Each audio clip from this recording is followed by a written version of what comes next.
재수 없게 어디서 기어들어와. 야, 신경 쓰지 마. 우리끼리 한 잔 더 하자고. 해병대 대령 최영달은 휴게소에서 만난 허름한 옷차림 여자를 향해 손가락질을 했습니다. 하지만 다음 날 아침 그는 경악했습니다. 어제 그 아줌마가 별셋을 단 해군작전 사령관으로 단상에 서 있었던 것입니다. 그리고 그녀의 눈빛에는 복수심이 타오르고 있었습니다. 취임식장 수백 명이 지켜보는 가운데 그에게 어떤 운명이 기다리고 있을까요? 이야기 시작하기 전 무료 버튼인 구독과 좋아요 꼭 부탁드립니다. 알림 설정도 해두시면 새 영상이 올라올 때마다 제일 먼저 시청하실 수 있습니다. 여러분은 지금 무엇을 하며 어디 지역에서 듣고 있나요? 산책을 하시면서, 운전을 하시면서, 지역 이름이나 장소를 댓글로 남겨주시면 감사한 마음으로 반갑게 인사드리겠습니다. 해가 서쪽으로 기울어가는 오후 4시 국도를 따라 낡은 검은색 SUV가 달리고 있었습니다. 운전석의 여인은 40살 윤정아 해군 중장이었습니다. 내일이면 해군작전 사령관 취임식이지만 오늘 그녀는 정복 대신 소박한 등산복 차림으로 개인 차량을 몰고 있었습니다. 1시간쯤 달려 국도변 휴게소가 나타났습니다. 정아는 차를 주차장에 세우고 허리를 한번 펴며 내렸습니다. 휴게소 안으로 들어서자 국밥 냄새가 났고 그녀는 구석 테이블에 자리를 잡았습니다. 국밥 한 그릇을 주문하고 조용히 창밖을 바라보는 평온한 순간이었습니다. 하지만 그 평온은 오래가지 못했습니다. 휴게소 입구에서 시끄러운 웃음소리가 터져나왔습니다. 정아가 고개를 돌리자 해병대 정복을 입은 남자 셋이 들어서고 있었습니다. 가운데 남자의 어깨에는 대령 계급장이 빛났고 그의 얼굴은 술기운으로 붉게 달아올라 있었습니다. 양옆의 민간인들은 고급 양복을 차려입고 아첨하듯 웃고 있었습니다. 그들은 창가 큰 테이블에 자리를 잡았고 곧 고가 양주병이 테이블 위에 올라왔습니다. 대령이 웃음을 터뜨리며 잔을 들었고 민간인들은 고개 숙여 건배에 응했습니다. 정아는 눈살을 찌푸렸습니다. 군인이 낮 시간에 정복 차림으로 공공장소에서 술을 마시다니 명백한 군 기강 위반이었습니다. 야, 이 멍청한 놈아. 갑자기 대령의 고함이 휴게소를 가득 채웠습니다. 정아가 고개를 돌리자 젊은 알바 직원이 대령의 테이블에서 비틀거리며 뒤로 물러나고 있었습니다. 바닥에는 깨진 양주병 파편과 술이 흥건하게 쏟아져 있었습니다.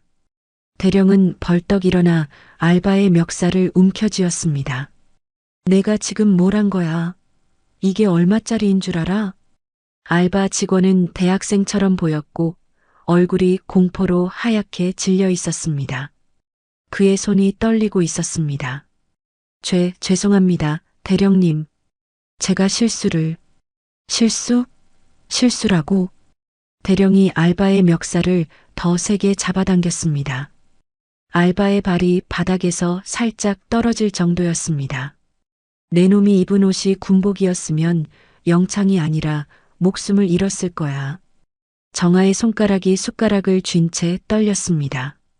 저 말은 군인의 신성함을 짓밟는 폭언이었습니다. 그녀는 숟가락을 천천히 내려놓고 자리에서 일어났습니다. UDT 특수부대원 특유의 절제된 걸음으로 대령을 향해 걸어갔습니다. 주변 사람들이 본능적으로 길을 비켰고 휴게소 안이 숨죽인 듯 조용해졌습니다. 정아는 대령의 바로 뒤에 섰습니다. 그녀의 목소리는 낮았지만 휴게소 구석구석까지 또렷하게 울렸습니다. 대령님, 군인의 명예를 더럽히지 마십시오. 대령은 멱살을 쥔 손을 놓고 천천히 고개를 돌렸습니다. 술기운과 오만함으로 가득한 눈빛이 정아의 등산복 차림을 위아래로 훑쳤습니다. 그의 입꼬리가 비웃음으로 올라갔습니다. 아줌마가 뭘 아냐? 정아의 턱끝이 미세하게 경직됐습니다. 눈빛 깊은 곳에서 차가운 살기가 번뜩였지만 이내 얼음처럼 단단한 이성이 그것을 덮었습니다. 폭발물 처리 전문가로 살아온 세월이 가르쳐 준 것은 감정을 통제하는 능력이었습니다. 그녀는 입술을 꾹 다물고 대령의 얼굴을 응시했습니다. 명찰에는 최영딸이라는 이름이, 어깨에는 대령 계급장이 선명했습니다. 영딸은 한 걸음 더 다가와 정아의 가슴팍을 손가락으로 찔렀습니다. 군대 용어를 함부로 쓰지 마. 다시는 내 눈앞에 나타나지 마. 내가 장군이더라도 아작을 낼 테니까. 정아의 손이 주먹으로 천천히 말려들었습니다. 머릿속에서 UDT 근접 전투 기술이 고속 영상처럼 재생됐습니다. 저 손목을 꺾고 무릎으로 명치를 가격하고 바닥에 내동댕이 치는데 3초면 충분했습니다. 관절이 부러지는 소리, 비명, 그리고 침묵. 모든 것이 선명하게 그려졌습니다. 하지만 정아는 그러지 않았습니다. 대신 영딸의 얼굴을 사진 찍듯 정확하게 각인시켰습니다.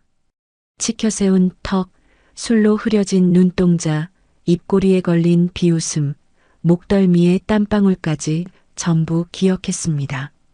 그리고 명찰에 새겨진 이름과 계급을 2번 확인했습니다. 최영딸, 해병대 대령.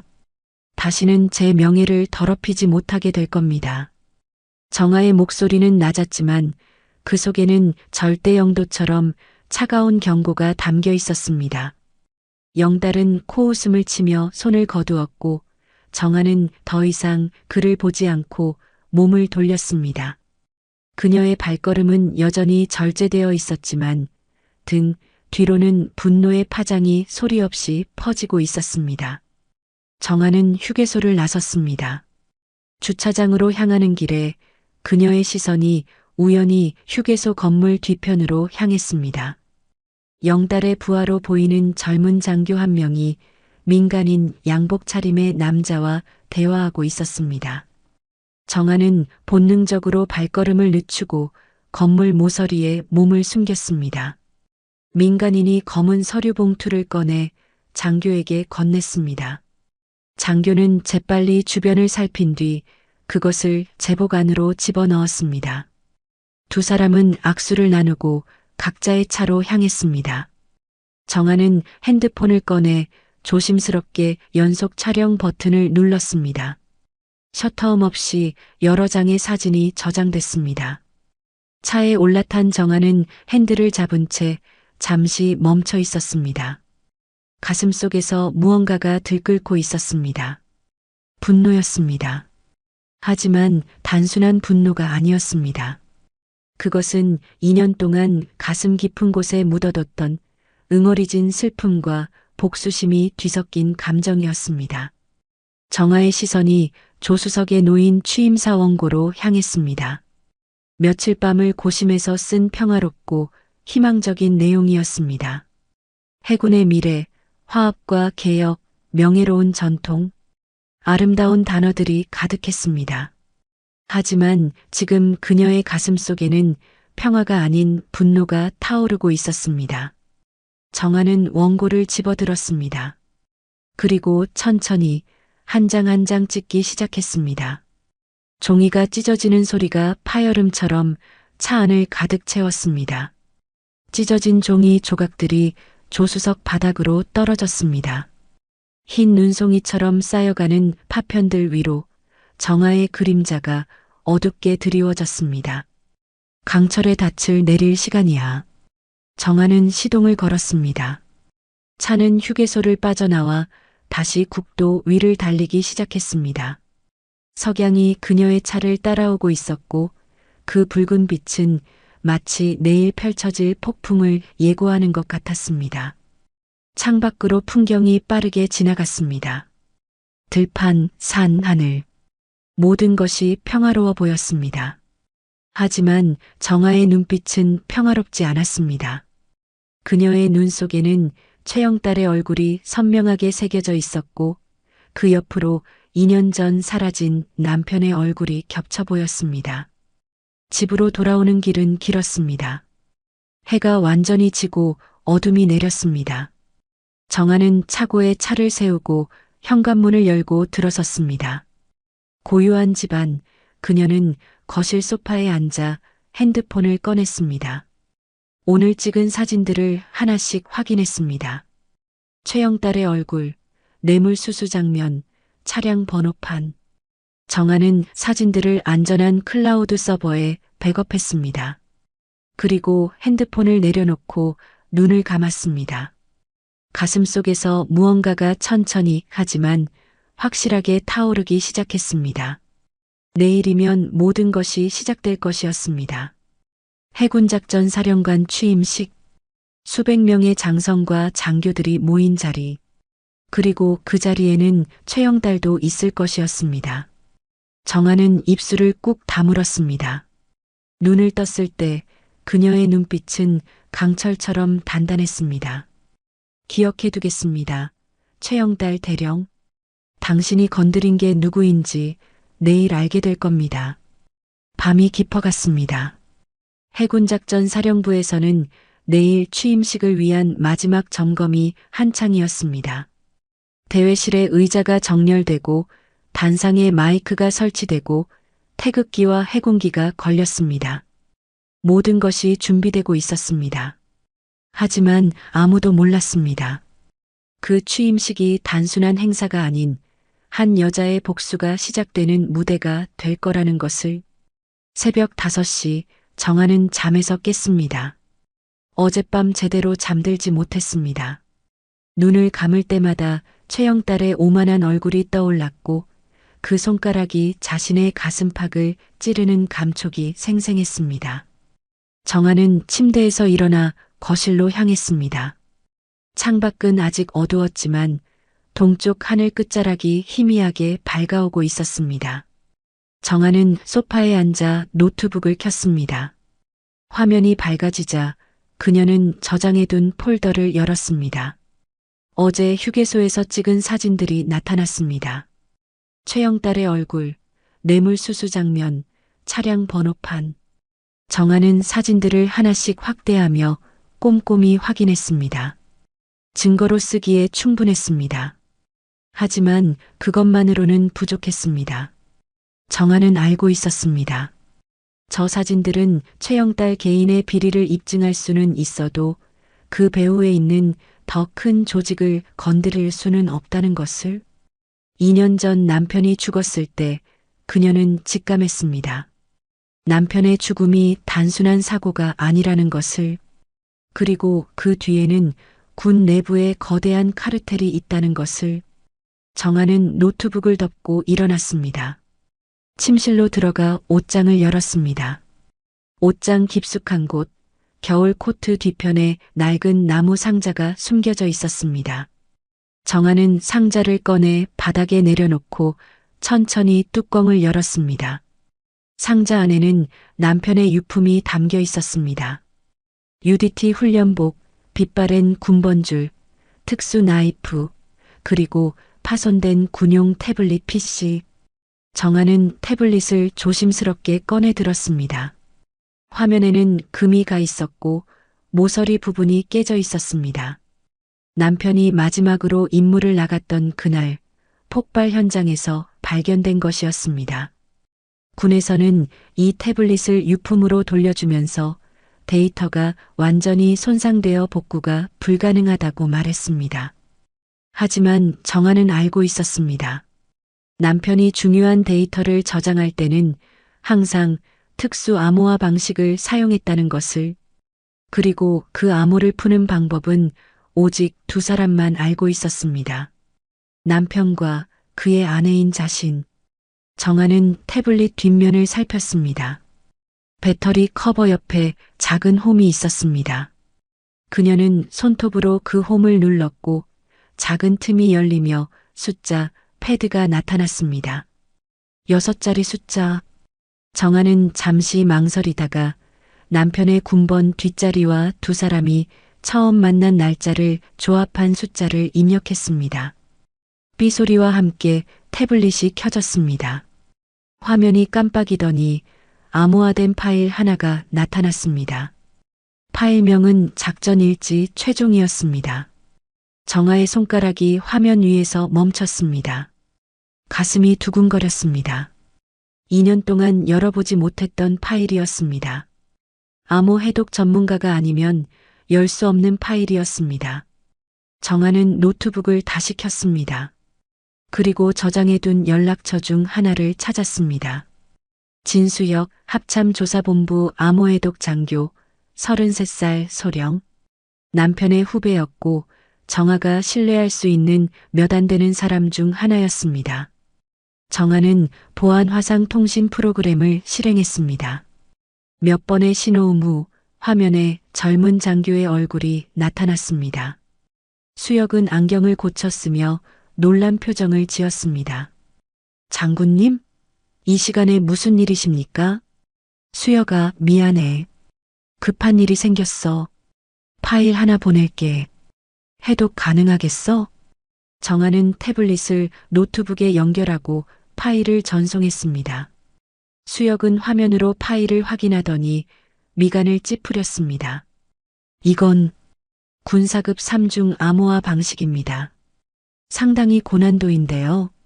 장군님, 이 파일이 어디서? 남편 유품에서 나온 거야. 2년 전부터 가지고 있었는데 이제야 열 수 있게 됐어. 수혁의 얼굴이 굳어졌습니다. 그는 정아의 남편이 어떻게 죽었는지 알고 있었습니다. 공식 기록으로는 작전 중 폭발물 오작동으로 인한 순직이었습니다. 하지만 수혁도 의심하고 있었습니다. UDT 최고의 폭발물 처리 전문가가 그런 실수를 했을 리 없다고. 알겠습니다. 시간이 좀 걸리겠지만 반드시 해독하겠습니다. 고마워, 수혁아. 그런데 한 가지 더. 이 일은 절대 누구에게도 말하지 마. 나한테만 보고해. 알겠습니다, 장군님. 통신이 끊어졌습니다.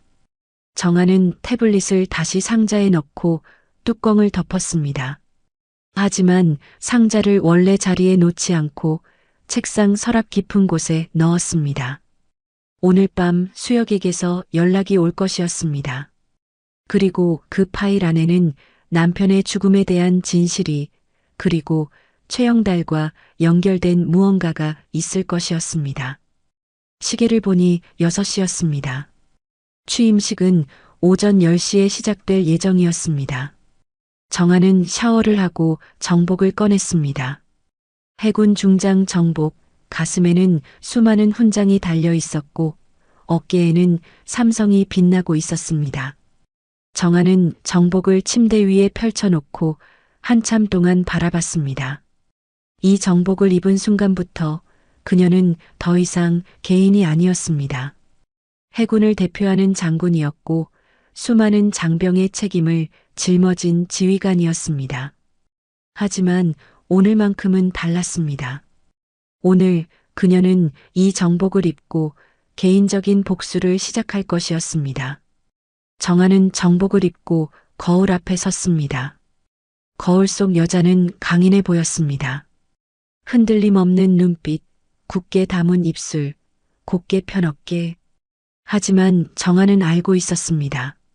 저 눈빛 뒤에 얼마나 많은 슬픔과 분노가 숨어 있는지.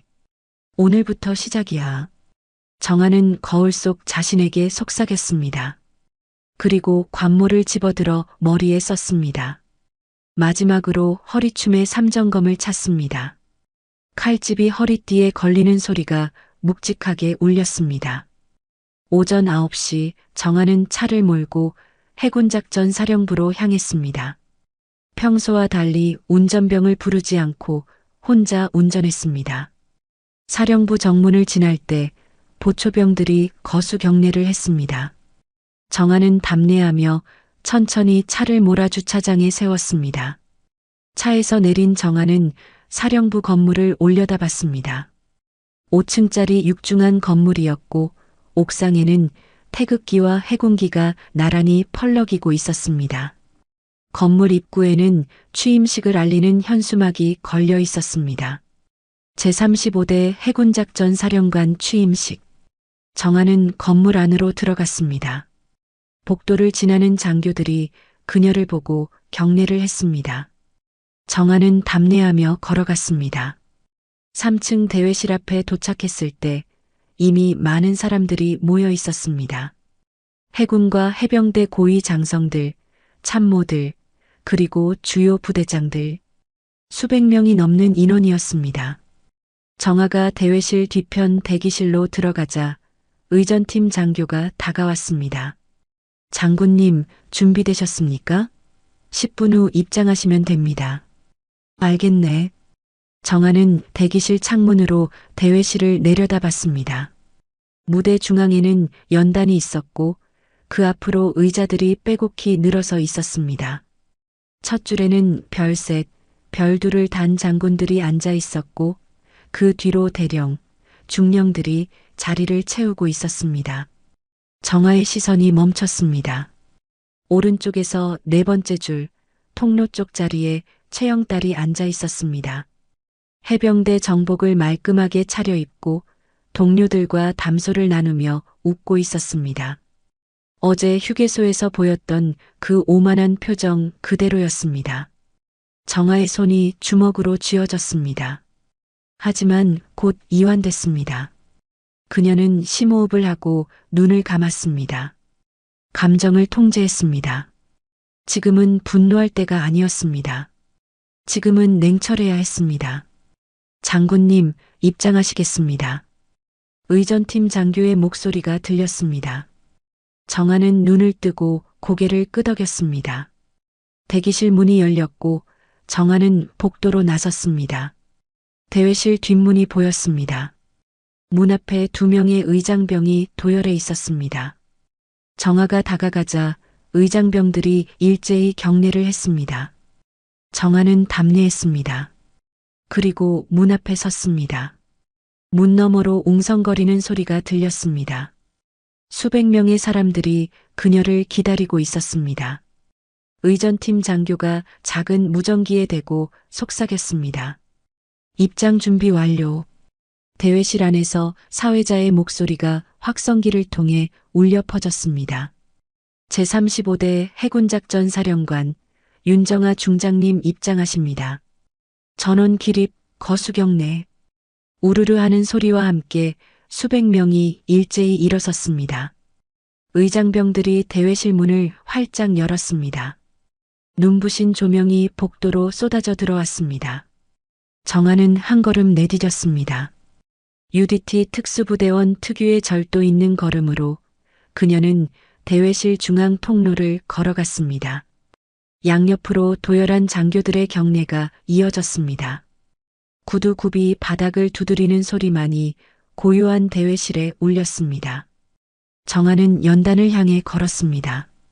시선은 정면을 향했지만 그녀의 눈은 오른쪽 네 번째 줄을 스쳐 지나갔습니다. 최영달이 경직된 표정으로 경례를 하고 있었습니다. 그의 얼굴이 어제보다 창백해 보였습니다. 정하는 연단 앞에 섰습니다. 단상을 올라가 마이크 앞에 섰습니다. 사회자가 다시 말했습니다. 경례 그만, 착석? 수백 명이 일제히 앉았습니다. 대회실이 다시 조용해졌습니다. 정하는 마이크를 바라봤습니다. 그리고 천천히 대회실을 둘러봤습니다. 수많은 얼굴들이 그녀를 바라보고 있었습니다. 기대, 호기심, 존경, 그리고 약간의 긴장. 다양한 감정들이 섞여 있었습니다. 정하의 시선이 최영딸에게 멈췄습니다. 영딸은 정하와 눈이 마주치자 움찔했습니다. 그의 얼굴에서 혈색이 빠져나갔습니다. 정하는 마이크를 잡았습니다. 그녀의 목소리가 대회실을 가득 채웠습니다. 해군 장병 여러분. 정하의 목소리는 낮았지만 확고했습니다. 대회실이 숨죽인 듯 고요해졌습니다. 오늘 저는 해군작전 사령관으로서 여러분 앞에 섰습니다. 하지만 제가 여러분께 가장 먼저 드리고 싶은 말은 취임사가 아닙니다. 장례가 술렁였습니다. 사람들이 수군거리기 시작했습니다. 정아는 마이크에서 손을 떼지 않았습니다. 어제 국도 휴게소에서 저는 한 장면을 목격했습니다. 영달의 얼굴이 하얗게 변했습니다. 그는 의자를 움켜쥐었습니다. 한 해병대 대령이 술에 취해 민간인을 폭행했습니다. 그리고 저에게, 등산복을 입은 민간인처럼 보이는 저에게 이렇게 말했습니다. 아줌마가 뭘 아냐고. 군대 용어를 함부로 쓰지 말라고. 대회실이 얼어붙었습니다. 모든 시선이 정아에게 쏠렸습니다. 정아는 천천히 오른손을 들어 네 번째 줄을 가리켰습니다. 해병대 대령 최영달, 일어서십시오. 정아의 목소리가 대회실을 가득 채웠습니다. 마이크를 통해 증폭된 그 목소리는 차갑고 단호했습니다. 네 번째 줄, 통로 쪽 자리에 앉아있던 영달이 얼어붙었습니다. 그의 얼굴에서 모든 혈색이 빠져나갔습니다. 양옆에 앉은 동료 장교들이 그를 돌아보며 수군거렸습니다. 영달은 천천히 일어났습니다. 다리가 후들거렸지만 그는 군인으로서의 본능으로 자세를 바로 세웠습니다. 대회실의 수백 쌍 눈이 그에게로 쏠렸습니다. 영달은 정아를 올려다봤습니다. 연단 위의 정아는 마치 심판관처럼 그를 내려다보고 있었습니다. 어제 오후 4시경 국도 휴게소에서 대령은 술에 취한 채 민간인 알바 직원을 폭행했습니다. 정아의 목소리는 흔들림이 없었습니다. 대회실이 술렁이기 시작했습니다. 장성들이 서로 눈빛을 주고받았고 참모들이 메모를 하기 시작했습니다. 대령은 그 직원의 멱살을 잡고 내 놈이 입은 옷이 군복이었으면 목숨을 잃었을 거라고 말했습니다. 군인의 명예를 더럽히고 민간인에게 폭언을 가하는 것으로도 모자라 군복의 신성함을 협박 도구로 사용했습니다. 영달의 입술이 바르르 떨렸습니다. 그는 변명하고 싶었지만 목소리가 나오지 않았습니다. 정아의 눈빛이 그를 옥죄고 있었습니다. 그리고 그 자리에 있던 저에게, 등산복을 입은 저에게 대령은 이렇게 말했습니다. 아줌마가 뭘 아냐고. 군대 용어를 함부로 쓰지 말라고. 다시는 내 눈앞에 나타나지 말라고. 대회실이 완전히 얼어붙었습니다. 침묵이 무겁게 내려앉았습니다. 정아는 마이크에서 손을 떼지 않았습니다. 최영달 대령. 대령이 모욕한 그 아줌마가 바로 접니다. 그리고 오늘부터 대령의 상관이 될 해군작전 사령관입니다. 영달의 다리가 휘청거렸습니다. 그는 의자 등받이를 붙잡았습니다. 얼굴이 창백을 넘어 핏기 하나 없이 하얗게 변했습니다. 입술이 파르르 떨렸고 이마에서 식은 땀이 흘러내렸습니다. 정아는 연단에서 한 걸음 앞으로 나섰습니다. 그녀의 목소리는 더욱 단호해졌습니다. 하지만 그것만이 아닙니다. 어제 휴게소 뒤편에서 대령의 부하 장교가 민간인으로부터 금품이 든 봉투를 받는 것을 목격했습니다. 군납 비리와 연루된 정황이 명백합니다. 대회실이 다시 술렁였습니다.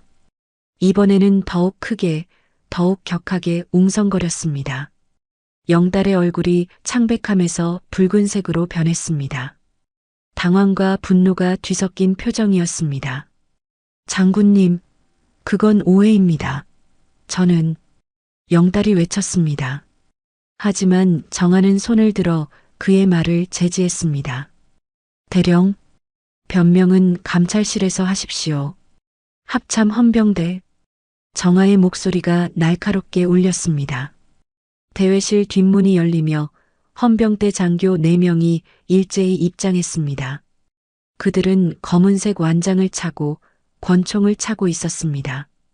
헌병대는 정확한 발걸음으로 통로를 따라 영달에게 다가갔습니다. 최영달 대령, 군인 복무규율 위반 및 군납비리 연루 혐의로 긴급 체포합니다. 조사에 협조하십시오. 헌병대 대위가 차갑게 말했습니다. 영달은 뒤로 물러서려 했지만 이미 헌병들이 그를 둘러싸고 있었습니다. 헌병 한 명이 영달의 팔을 잡았습니다. 안 돼. 나는 대령이야. 감히 나를 체포해. 이건 모함이야. 영달이 소리쳤습니다. 하지만 헌병들은 흔들리지 않았습니다. 그들은 영달의 양팔을 잡고 통로로 끌어냈습니다. 영달은 발버둥을 쳤지만 소용없었습니다. 장군님, 이건 잘못됐습니다. 저는 억울합니다. 영달의 외침이 대회실을 울렸습니다. 하지만 정아는 그를 내려다볼 뿐 아무 말도 하지 않았습니다. 영달은 헌병들에게 이끌려 대회실 밖으로 끌려나갔습니다.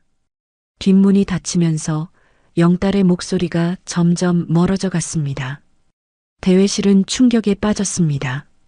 수백 명의 장교들이 서로를 바라보며 속삭였습니다.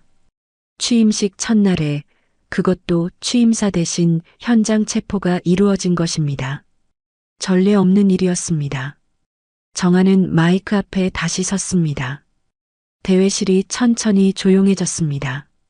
그녀의 눈빛은 강철처럼 단단했습니다. 해군 장병 여러분, 제가 오늘 여러분께 보여드린 것은 바로 제 의지입니다. 저는 군인의 명예를 더럽히는 자를 용납하지 않겠습니다.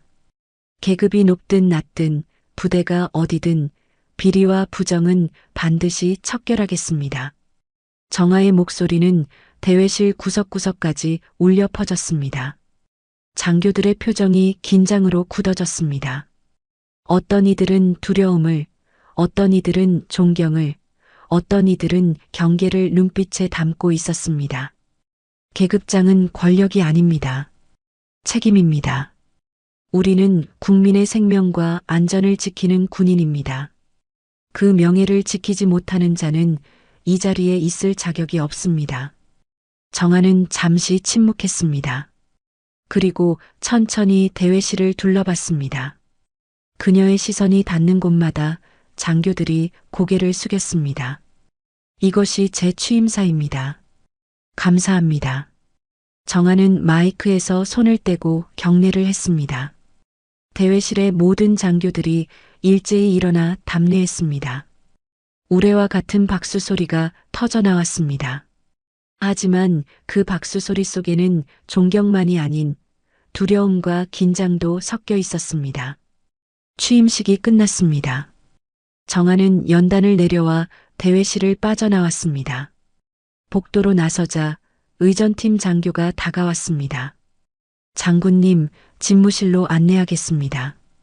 정아는 고개를 끄덕이고 장교를 따라갔습니다. 5층 끝자락 넓은 복도 끝에 사령관 집무실이 있었습니다.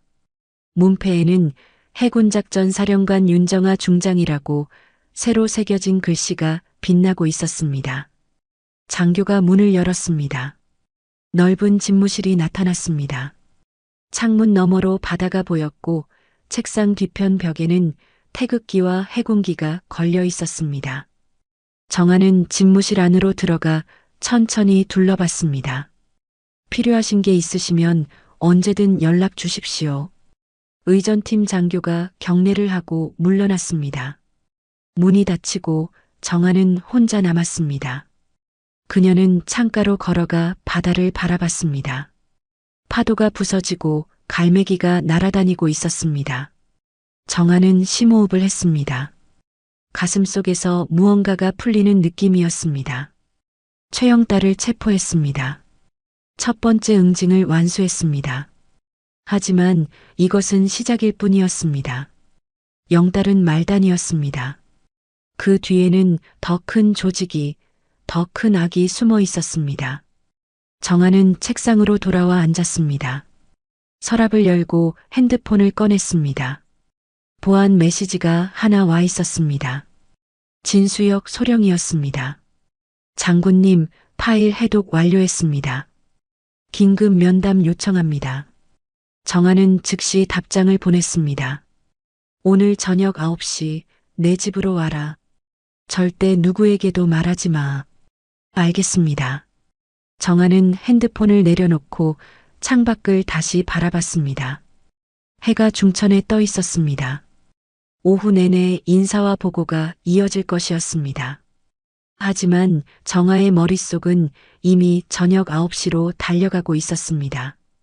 남편이 남긴 파일, 그 안에 담긴 진실을 알게 될 시간이었습니다. 오후 시간이 빠르게 지나갔습니다. 정아는 참모들의 보고를 받고 각 부대장들과 면담을 했습니다. 모두가 정중했고 예의 바랐습니다. 하지만 정아는 느낄 수 있었습니다. 그들의 눈빛 속에 감춰진 경계심을. 오늘 아침 취임식에서 보여준 그녀의 단호함이 파장을 일으키고 있었습니다. 오후 5시 정아는 집무실 문을 닫고 개인 시간을 가졌습니다. 그녀는 노트북을 켜고 최영달의 인사 기록을 검색했습니다.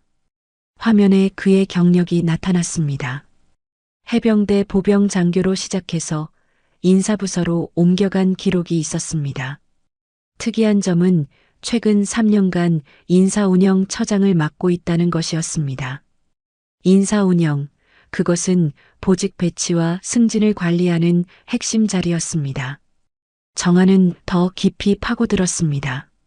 영달이 처장을 맡은 이후 특정 장교들의 승진 속도가 비정상적으로 빨라졌습니다. 또한 특정 군납업체들이 해병대 계약을 연이어 따냈습니다. 우연이라고 보기엔 너무나 명백한 패턴이었습니다. 정아는 메모를 했습니다. 이 정보는 수혁에게도 전달해야 했습니다. 파일 속 내용과 연결되는 부분이 있을 것이었습니다. 오후 6시 정아는 사령부를 나섰습니다. 차를 몰고 집으로 향했습니다. 저녁 식사를 간단히 마치고 그녀는 거실에서 수혁을 기다렸습니다. 밤 9시 정각 초인종이 울렸습니다. 정아는 문을 열었습니다. 수혁이 평복 차림으로 서 있었습니다. 그의 손에는 검은색 서류 가방이 들려 있었고 얼굴에는 긴장이 역력했습니다. 들어와. 정아는 수혁을 거실로 안내했습니다. 수혁은 소파에 앉았고 정아는 그 맞은편에 앉았습니다. 수혁은 서류 가방을 열고 노트북을 꺼냈습니다. 장군님, 파일을 해독했습니다. 하지만 내용이 심각합니다. 수혁의 목소리는 떨리고 있었습니다. 정아는 고개를 끄덕였습니다. 말해봐. 수혁은 노트북을 켜고 화면을 정아에게 돌렸습니다. 화면에는 암호화가 풀린 문서들이 가득했습니다. 수혁은 첫 번째 파일을 열었습니다. 이것은 군납 비리 목록입니다. 함정 부품, 유류, 피복, 식자재까지 거의 모든 분야에서 비리가 일어나고 있었습니다. 그리고 이 모든 것을 총괄하는 조직이 있습니다. 수혁은 다음 파일을 열었습니다. 화면에 조직도가 나타났습니다. 피라미드 형태의 구조였고 꼭대기에는 한 이름이 적혀 있었습니다. 청해, 군 내부 카르텔의 이름입니다. 그리고 수장은 수혁의 손가락이 화면 최상단을 가리켰습니다. 박도현, 예비역 해군 중장입니다. 정아의 손이 떨렸습니다. 박도현, 그 이름을 들은 순간 2년 전의 기억이 생생하게 떠올랐습니다. 남편의 장례식에 참석했던 그 사람. 슬픈 표정으로 조의를 표하고 순직 처리를 도와주겠다고 말했던 그 사람. 계속해. 정아의 목소리는 가늘게 떨렸지만 그녀는 침착함을 유지했습니다. 그리고 이것이 장군님 남편분의 마지막 작전 일지입니다. 수혁은 다른 파일을 열었습니다. 화면에 남편의 필체로 쓰인 일지가 나타났습니다. 정아는 숨을 멈추고 화면을 응시했습니다. 일지에는 남편이 청해의 군사 기밀 유출 정황을 포착했다고 적혀 있었습니다. 그리고 결정적인 증거를 확보하기 위해 패탄약고 조사에 투입됐다고 했습니다. 하지만 그것은 함정이었습니다. 폭발물에 원격 기폭 장치가 설치되어 있었고 남편이 해체 작업 중에 폭발이 일어났습니다. 그리고 이것이 폭발 명령을 내린 사람의 서명입니다. 수혁은 마지막 페이지를 열었습니다. 화면 하단에 선명한 서명이 있었습니다. 작전 최종 승인 박도연. 정아의 눈에서 눈물이 흘러내렸습니다. 하지만 그녀는 소리내어 울지 않았습니다. 눈물은 흘렀지만 그녀의 표정은 얼어붙어 있었습니다.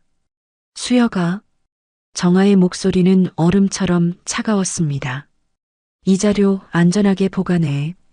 그리고 아무에게도 말하지 마.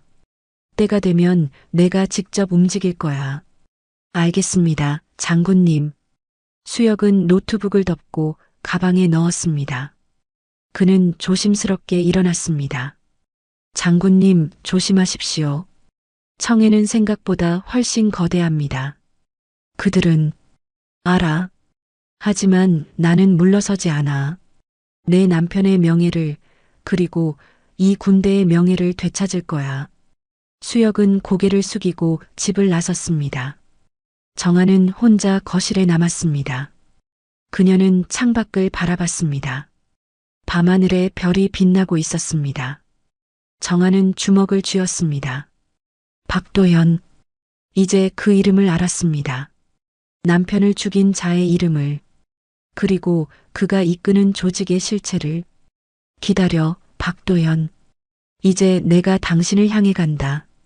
정아의 눈빛이 어둠 속에서 강철처럼 빛났습니다. 취임 사흘째 아침, 정아는 평소보다 1시간 일찍 사령부에 도착했습니다. 새벽 6시, 주차장에는 아직 차가 몇 대 없었습니다. 정아는 집무실로 올라가 불을 켰습니다. 책상 위에는 전날 검토하던 서류들이 그대로 놓여 있었습니다. 최영달의 조사 결과 보고서였습니다. 정아는 보고서를 다시 펼쳤습니다.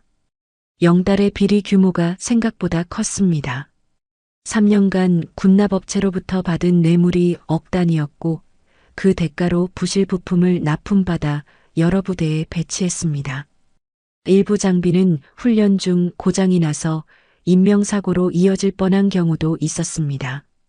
하지만 정아가 주목한 것은 따로 있었습니다. 영달의 계좌로 입금된 돈의 출처였습니다. 여러 업체에서 나온 것처럼 위장되어 있었지만 자금의 흐름을 추적하면 결국 하나의 페이퍼 컴퍼니로 수렴됐습니다. 그리고 그 회사의 실소유주는 밝혀지지 않았습니다. 정아는 수혁에게 메시지를 보냈습니다. 이 회사 추적해봐. 박도현과 연결고리 찾아. 답장은 금방 왔습니다. 알겠습니다. 오늘 중으로 보고하겠습니다. 정아는 핸드폰을 내려놓고 창밖을 바라봤습니다. 동쪽 하늘이 붉게 물들고 있었습니다. 해가 떠오르고 있었습니다.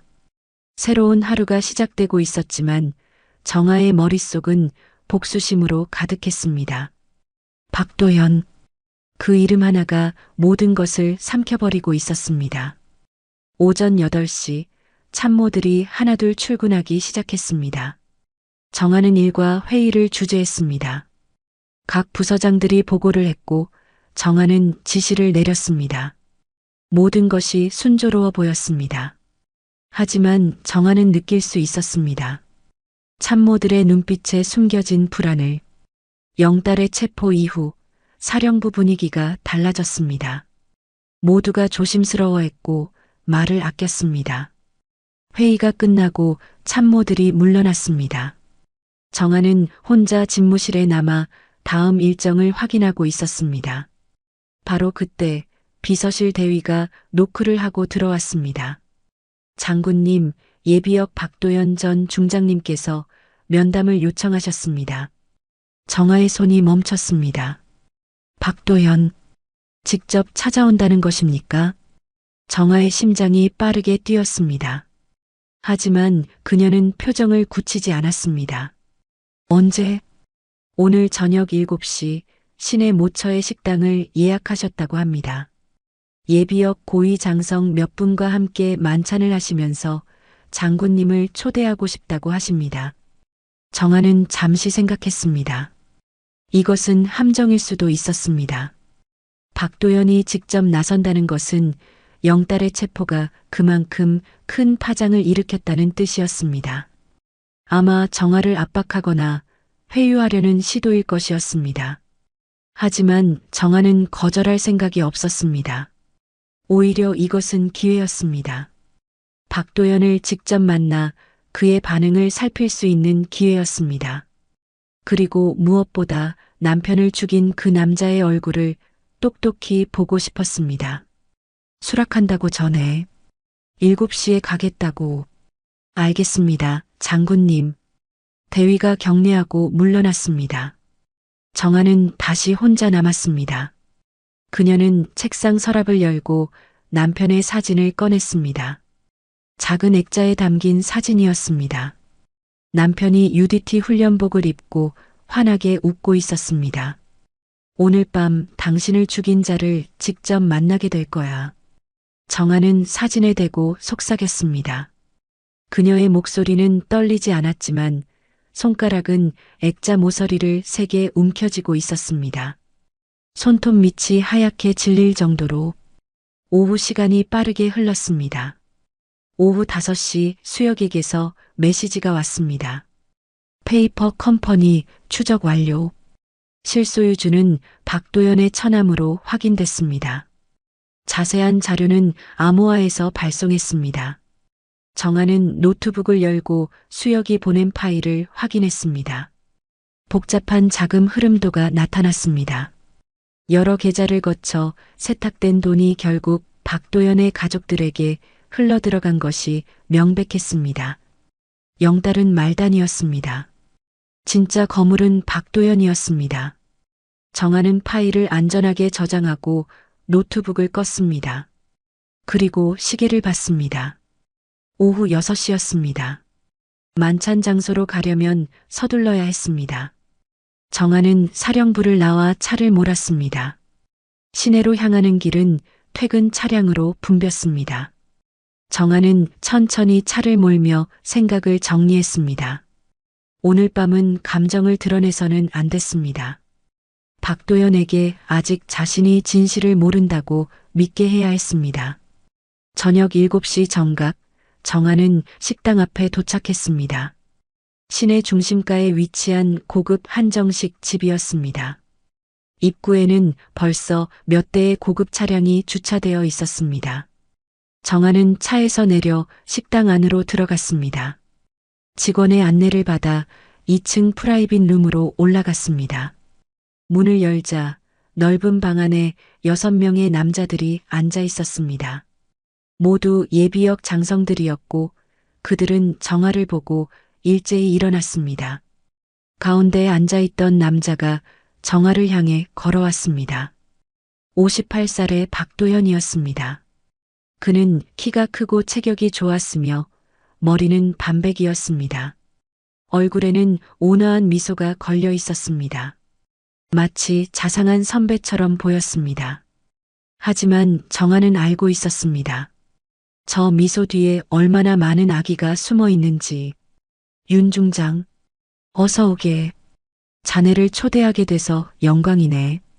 도연은 손을 내밀었습니다. 정화는 그 손을 잡았습니다. 도연의 손은 따뜻했습니다. 하지만 정화의 가슴 속에서는 무언가가 비명을 지르고 있었습니다. 이 손이, 이 남자가 남편을 죽였습니다. 정화는 웃으며 악수를 나눴지만 속으로는 그 손을 비틀어 꺾고 싶은 충동을 억눌러야 했습니다. 초대해 주셔서 감사합니다, 수장님. 정화는 최대한 자연스럽게 말했습니다. 도연은 정화를 자리로 안내했습니다. 정화는 도연의 오른편에 앉았고 다른 장성들도 차례로 자리를 잡았습니다. 간단한 소개가 오갔습니다. 모두 일선에서 물러난 지 오래된 인물들이었지만 여전히 군 내부에 영향력을 가진 사람들이었습니다. 자, 우선 축배를 들세. 윤 중장의 취임을 축하하며 도연이 술잔을 들었습니다. 다른 장성들도 따라 잔을 들었습니다. 정화도 잔을 들었습니다. 잔이 부딪히는 소리가 맑게 울렸습니다. 정화는 술을 마셨습니다. 목으로 넘어가는 술이 쓰디쓸 맛이었습니다. 음식이 나왔고 한동안 화기애애한 대화가 이어졌습니다. 도연은 정아에게 여러 가지 조언을 건넸고 다른 장성들도 옛날 이야기를 꺼내며 분위기를 부드럽게 만들었습니다. 하지만 본론은 이제부터였습니다. 도연은 술잔을 내려놓고 정아를 바라봤습니다. 그의 눈빛이 변했습니다. 온화함이 사라지고 예리함이 드러났습니다. 그런데 윤 중장, 취임 첫날부터 큰일을 벌였더군. 도연의 목소리는 여전히 부드러웠지만 그 속에는 날카로움이 숨어 있었습니다. 최영달 대령 말일세. 물론 군기를 바로잡는 것은 중요하지. 하지만 공개적으로 체포하는 것은 좀 과하지 않았나? 대령도 나름 오랜 세월 군에 복무한 사람인데. 정아는 도연의 눈을 똑바로 바라봤습니다. 도연의 눈빛에는 경고가 담겨 있었습니다. 수장님, 저는 원칙대로 했을 뿐입니다. 군인의 명예를 더럽힌 자는 계급에 관계없이 처벌받아야 합니다. 물론이지. 하지만 방법이 있는 법일세. 조용히 처리할 수도 있었을 텐데. 자네도 이제 고위 지휘관이 됐네. 큰 그림을 봐야 하네. 도연이 술잔을 다시 들었습니다. 그리고 정아의 잔에 술을 따랐습니다. 술이 잔을 채우는 소리가 고요한 방 안에서 유난히 크게 들렸습니다. 작은 것에 집착하다 보면 큰 것을 놓치게 돼. 자네 남편도 그랬었지. 정아의 손이 미세하게 떨렸습니다. 남편 이야기를 꺼낸 것입니다. 도연의 입꼬리가 살짝 올라갔습니다. 그는 정아의 반응을 즐기고 있었습니다. 자네 남편 유능한 장교였지. 하지만 너무 고집이 셌어. 불필요한 것까지 파고들다가 불상사가 일어났지. 도연은 잠시 침묵했습니다. 그리고 정아의 눈을 똑바로 바라보며 말했습니다. 그런 일이 다시는 반복되지 않았으면 좋겠네. 위협이었습니다. 명백한 위협이었습니다. 정아의 가슴 속에서 무언가가 터질 것 같았습니다. 분노가, 증오가, 복수심이 한꺼번에 치솟았습니다. 당장 이 자리에서 도연의 멱살을 잡고 진실을 폭로하고 싶었습니다. 하지만 정아는 참았습니다. 그녀는 숨을 깊이 들이마시고 감정을 억눌렀습니다. 정아는 술잔을 들어 도연에게 보였습니다. 그녀의 손은 떨리지 않았습니다. 얼굴에는 미소가 걸려 있었습니다. 수장님의 조언 깊이 새기겠습니다. 남편 같은 불상사는 다시는 일어나지 않도록 제가 조심하겠습니다. 정아는 술을 단숨에 들이켰습니다. 도연이 만족스러운 표정으로 고개를 끄덕였습니다. 좋아. 자네가 현명한 사람이라는 걸 알았네. 우리는 모두 해군을 위하는 사람들이야. 서로 도우며 살아가면 되는 거지. 만찬이 계속됐습니다. 정아는 최대한 자연스럽게 대화에 참여했습니다. 웃고 대답하고 경청했습니다. 하지만 그녀의 머릿속은 끊임없이 돌아가고 있었습니다. 박도연은 자신만만했습니다. 그는 정아를 쉽게 통제할 수 있다고 생각하는 것 같았습니다. 하지만 도연은 몰랐습니다. 정아가 이미 진실을 알고 있다는 것을, 그리고 그녀가 복수를 준비하고 있다는 것을.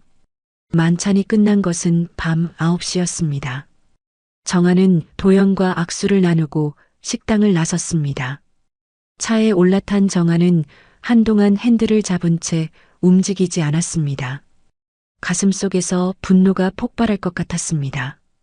그녀는 핸들을 세게 움켜쥐었습니다. 손마디가 하얗게 질렸습니다. 참아야 해. 지금은 아니야. 정아는 자신에게 말했습니다. 그리고 심호흡을 했습니다. 천천히 감정을 가라앉혔습니다. 정아는 핸드폰을 꺼내 수혁에게 메시지를 보냈습니다. 박도연의 동선을 추적해. 그가 소유한 부동산 목록도 확보해. 특히 외진 곳에 있는 별장이나 창고. 알겠습니다. 내일 아침까지 보고하겠습니다. 정아는 핸드폰을 내려놓고 시동을 걸었습니다. 차가 어둠 속으로 빠져나갔습니다. 정아의 눈빛은 날카로웠습니다. 기다려, 박도연. 내가 내 남편을 어떻게 죽였는지 알았어. 이제 내 차례야. 차는 밤거리를 달렸습니다. 가로등 불빛이 차창을 스쳐 지나갔습니다. 정아의 얼굴에 빛과 그림자가 교차했습니다. 복수의 시간이 다가오고 있었습니다. 취임 일주일째 되는 날 밤, 정아는 수역으로부터 긴급 연락을 받았습니다. 밤 11시, 정아는 집 거실에서 노트북 앞에 앉아 있었습니다. 화상 통신 화면에 수역의 얼굴이 나타났습니다. 그의 얼굴에는 긴장과 흥분이 뒤섞여 있었습니다. 장군님, 박도연의 비밀 장소를 찾았습니다. 수역의 목소리는 떨렸지만 확신에 차 있었습니다. 정아는 몸을 앞으로 기울였습니다. 어디야? 서해안 외곽, 폐항구 인근입니다. 공식적으로는 수산창고로 등록되어 있지만 실제로는 사용하지 않는 건물입니다. 박도연이 친인척 명의로 10년 전에 매입했습니다. 수역은 화면에 지도를 띄웠습니다. 해안선을 따라 외진 곳에 표시가 되어 있었습니다. 정아는 지도를 자세히 살폈습니다. 그곳에 뭐가 있어? 위성 사진을 분석한 결과 최근 한 달간 야간에 차량 출입이 있었습니다. 그리고 어젯밤 박도연의 차량이 그곳에 들어갔다가 새벽에 나온 것이 확인됐습니다. 정아의 눈빛이 날카로워졌습니다. 박도연이 직접 움직였다는 것은 그곳에 중요한 무언가가 있다는 뜻이었습니다. 청해의 비리 장부 원본이 거기 있을 가능성이 높습니다. 남편분이 찾으려 했던 증거도 함께 있을 수 있습니다. 수역의 말에 정아의 가슴이 두근거렸습니다. 남편이 목숨을 걸고 찾으려 했던 증거. 그것이 저곳에 있다면 박도연을 완전히 무너뜨릴 수 있었습니다. 경비 상황은? 외부에 감시 카메라가 6대 설치되어 있고 야간에는 경비원 서너 명이 순찰하는 것으로 보입니다. 하지만 건물 구조상 해상 쪽 뒷문은 사각지대입니다. 정아는 지도를 확대해서 봤습니다. 폐항구는 작은 만 안쪽에 위치해 있었고 건물 뒤편으로 바닷물이 들어오는 수로가 있었습니다. UDT 출신인 정아에게는 완벽한 침투 경로였습니다. 수여가 이 정보 아무에게도 말하지 마. 그리고 내일 밤 12시 내가 직접 현장 근처에서 대기해. 만약 내가 1시간 안에 연락하지 않으면 헌병 특임대에 신고해. 장군님, 설마 혼자 가시려는 겁니까? 너무 위험합니다. 수역이 다급하게 말했습니다. 정아는 고개를 저었습니다. 공식적으로 움직이면 박도연이 증거를 없앨 거야. 그리고 UDT 출신 누구를 데려가도 그들을 위험에 빠뜨리는 거야. 이건 내 싸움이야. 하지만 수여가 난 UDT 특수폭발물 처리 팀장이었어. 혼자서도 충분해. 정아의 목소리는 단호했습니다. 수역은 더 이상 반대하지 못했습니다. 그는 고개를 숙였습니다. 알겠습니다, 장군님. 조심하십시오. 통신이 끊어졌습니다. 정아는 노트북을 덮고 침실로 향했습니다. 옷장 깊숙한 곳에서 낡은 가방을 꺼냈습니다. 가방을 열자 검은색 UDT 전술복이 나타났습니다. 10년 전 정아가 현장에서 입었던 전투복이었습니다. 그녀는 전술복을 꺼내 침대 위에 펼쳐 놓았습니다. 정아는 전술복 주머니를 하나씩 확인했습니다. 특수 나이프, 소형 공구 세트, 방수 손전 등 통신 장비, 모든 것이 제자리에 있었습니다. 정아는 가방 바닥에서 작은 상자를 꺼냈습니다. 상자를 열자 폭발물 해체 도구들이 정교하게 정렬되어 있었습니다. 정아는 도구들을 하나씩 점검했습니다. 니퍼, 멀티미터, 배선 탐지기. 모두 정상 작동했습니다. 그녀는 만족스럽게 고개를 끄덕이고 도구들을 다시 상자에 넣었습니다. 다음 날 정아는 평소처럼 사령부에 출근했습니다. 일과를 소화하고 회의를 주재하고 보고를 받았습니다. 모든 것이 평범한 하루였습니다. 하지만 정아의 머릿속은 오직 밤 작전으로 가득했습니다. 오후 5시 정아는 일찍 퇴근했습니다. 집으로 돌아와 간단히 저녁을 먹었습니다. 그리고 침실로 들어가 전술복을 입었습니다. 오랜만에 입는 전술복이었지만 몸에 딱 맞았습니다. 정아는 거울 앞에 섰습니다. 거울 속에는 해군 중장이 아닌 UDT 특수요원이 서 있었습니다. 검은 전술복, 전술조끼, 전투화. 허리춤에는 나이프가 차 있었고 등에는 작은 배낭이 메어져 있었습니다. 정아는 자신의 모습을 바라보며 깊게 숨을 들이마셨습니다. 오늘 밤 모든 걸 끝낸다. 밤 10시 정아는 집을 나섰습니다. 개인 차량을 몰고 서해안을 향해 달렸습니다. 도심을 벗어나자 도로는 한산해졌습니다. 가로등도 드문드문 있었고 주변은 어둠에 잠겨 있었습니다. 1시간 반을 달려 패양구 근처에 도착했습니다. 정아는 목표 지점에서 1km 떨어진 곳에 차를 세웠습니다. 수역이 보낸 위치 좌표를 확인하니 근처 공터에 수역의 차가 대기하고 있었습니다. 정아는 배낭을 메고 차에서 내렸습니다. 차문을 조용히 닫고 어둠 속으로 걸어갔습니다. 해안 쪽으로 향하는 작은 오솔길이 있었습니다. 정아는 손전등을 켜지 않고 달빛에 의지해 조심스럽게 걸었습니다. 10분쯤 걸어가자 멀리 건물의 윤곽이 보였습니다. 패양구의 수산 창고였습니다. 3층 높이의 콘크리트 건물이었고 창문은 대부분 깨져 있었습니다. 하지만 정아는 알 수 있었습니다. 겉으로는 폐건물처럼 보이지만 실제로는 관리되고 있다는 것을. 정아는 건물에서 200m 떨어진 바위 뒤에 몸을 숨겼습니다. 배낭에서 소형 쌍안경을 꺼내 건물을 관찰했습니다. 건물 앞에는 검은색 차량 2대가 주차되어 있었고 정문 옆에 경비원 1명이 서 있었습니다. 경비원은 담배를 피우며 주변을 경계하고 있었습니다. 정아는 시계를 봤습니다. 밤 11시 40분이었습니다. 그녀는 건물 주변을 천천히 우회했습니다. 해안 쪽으로 돌아가자 건물 뒤편에 작은 수로가 보였습니다. 바닷물이 들어와 건물 아래까지 이어져 있었습니다. 정아는 전술복 주머니에서 방수 가방을 깨냈습니다.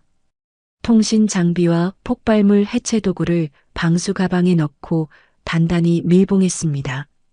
그리고 조용히 물속으로 들어갔습니다. 물은 차갑고 어두웠습니다. 정아는 소리 없이 헤엄쳐 건물 아래로 향했습니다. UDT 훈련으로 단련된 그녀에게 야간 수중 침투는 익숙한 작전이었습니다. 물속에서도 정아의 움직임은 정확하고 빨랐습니다. 건물 아래에 도착하자 철제 격자문이 보였습니다. 하수구 배출구였습니다. 정아는 배낭에서 소형 절단기를 꺼냈습니다. 조용히 격자문을 절단했습니다. 금속이 잘리는 소리가 물속에서 둔탁하게 울렸지만 밖에서는 들리지 않을 정도였습니다. 격자문을 열고 안으로 들어갔습니다. 좁은 통로가 위로 이어져 있었습니다.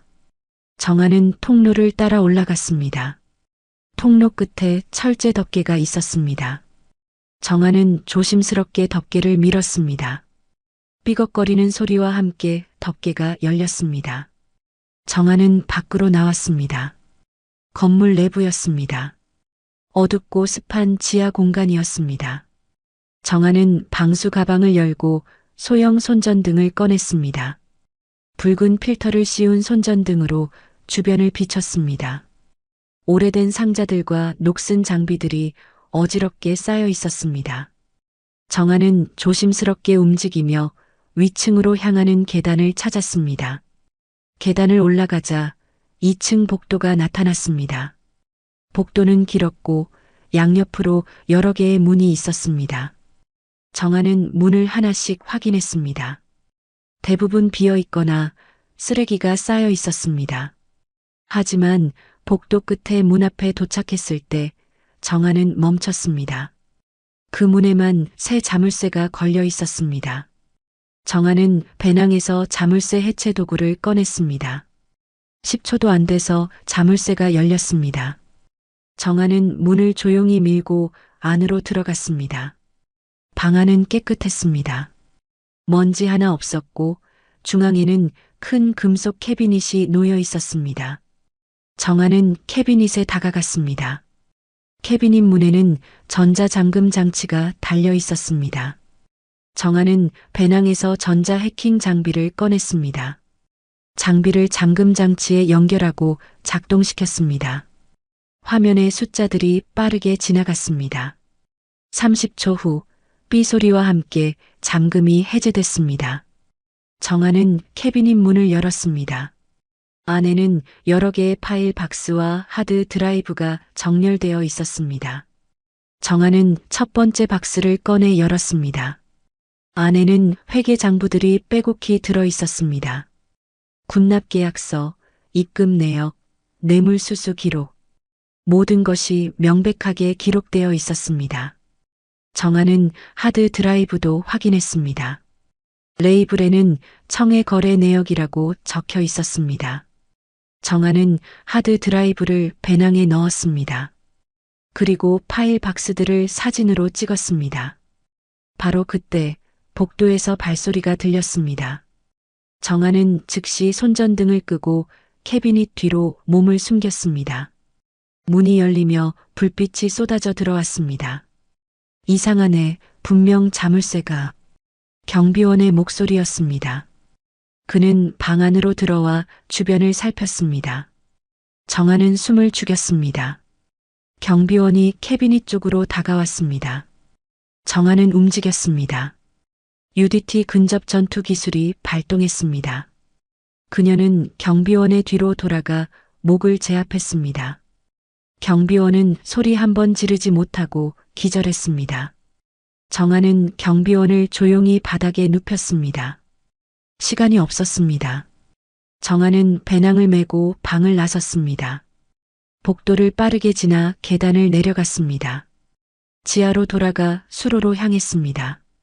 하지만 바로 그때 건물 위층에서 경보음이 울렸습니다. 침입자다. 모두 출동. 외침이 들렸습니다. 정아는 뛰었습니다. 수로로 뛰어들어 물속으로 잠수했습니다. 뒤에서 불빛이 비쳤지만 정아는 이미 어둠 속으로 사라진 뒤였습니다.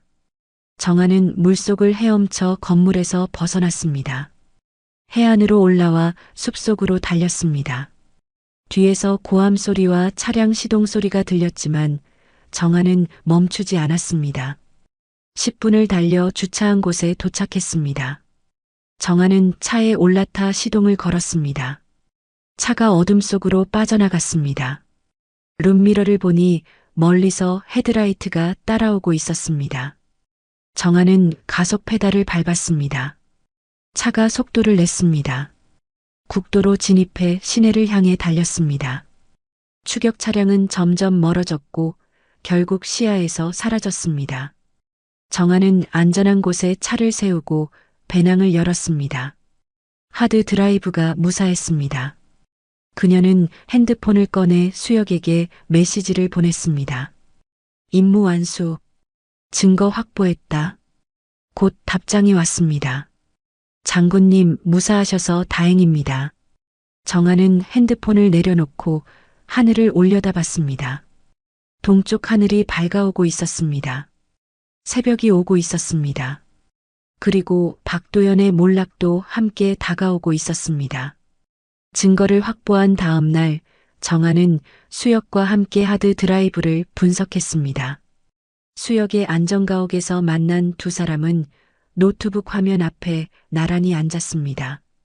수혁이 하드 드라이브를 연결하자 수백 개의 파일이 화면에 나타났습니다. 장군님, 이건 엄청난 양입니다. 5년치 거래 내역이 모두 들어 있습니다. 수혁의 목소리는 흥분으로 떨렸습니다. 정하는 화면을 응시했습니다. 파일들을 하나씩 열어보니 청해가 얼마나 조직적으로 움직였는지 명백하게 드러났습니다. 군납계약 조작, 보직 매매, 심지어 기밀정보 유출까지 모든 비리가 상세하게 기록되어 있었습니다. 여기 보십시오. 이 파일은 청해 조직도입니다. 수혁이 특정 파일을 열었습니다. 화면에는 피라미드 구조의 조직도가 나타났습니다. 최상단에는 박도연의 이름이 있었고 그 아래로 수십 명의 고위 장교들과 민간인 협력자들의 이름이 줄줄이 적혀 있었습니다. 최영달의 이름도 중간 계층에 있었습니다. 그런데 장군님, 이 파일을 보십시오. 수혁은 다른 파일을 열었습니다. 작전 일지라는 제목의 문서였습니다. 정하는 숨을 멈췄습니다. 그것은 2년 전 남편이 마지막으로 투입됐던 작전 기록이었습니다. 문서에는 남편이 청해의 무기 밀매 증거를 포착했다고 적혀 있었습니다. 그리고 그 증거를 확보하기 위해 패탄약고 조사에 투입됐다고 했습니다. 하지만 그것은 함정이었습니다. 탄약고에는 미리 설치된 폭발 장치가 있었고 남편이 안으로 들어가자 원격으로 기폭됐습니다. 최종 명령자 박도연. 수혁이 화면 하단을 가리켰습니다. 거기에는 박도연의 전자서명이 선명하게 찍혀 있었습니다. 정하의 손이 떨렸습니다. 이것은 남편이 단순한 사고가 아닌 살해당했다는 결정적인 증거였습니다. 장군님, 이 자료만 있으면 박도현과 청해 전체를 무너뜨릴 수 있습니다. 검찰과 언론에 동시에 공개하면. 아니, 정하가 수혁의 말을 끊었습니다. 그녀의 목소리는 낮고 침착했습니다. 지금 공개하면 박도연이 도망갈 시간을 줄 수도 있어. 그리고 청해의 나머지 인물들도 증거를 인멸할 거야. 그럼 어떻게 하시겠습니까? 정하는 잠시 생각했습니다. 그녀의 머릿속에서 계획이 빠르게 짜였습니다. 박도연을 직접 궁지로 몰아야 해. 그가 스스로 움직이게 만들어야 해. 그리고 그때 모든 걸 끝내는 거야. 수혁은 정하의 눈빛을 보고 말을 잇지 못했습니다. 그 눈빛에는 결연한 의지가 담겨 있었습니다. 다음 날 오전 정하는 사령부 집무실에서 기자 회견을 열었습니다. 주요 언론사 기자 수십 명이 모였고 카메라가 정하를 향했습니다. 정하는 단상에 서서 준비한 원고를 펼쳤습니다. 해군 내부 비리 척결을 위한 특별 감찰을 시작하겠습니다. 정하의 목소리가 회견장을 가득 채웠습니다. 기자들이 일제히 펜을 들었습니다. 최근 해병대 최영달 대령의 군납 비리 사건은 빙산의 일각입니다.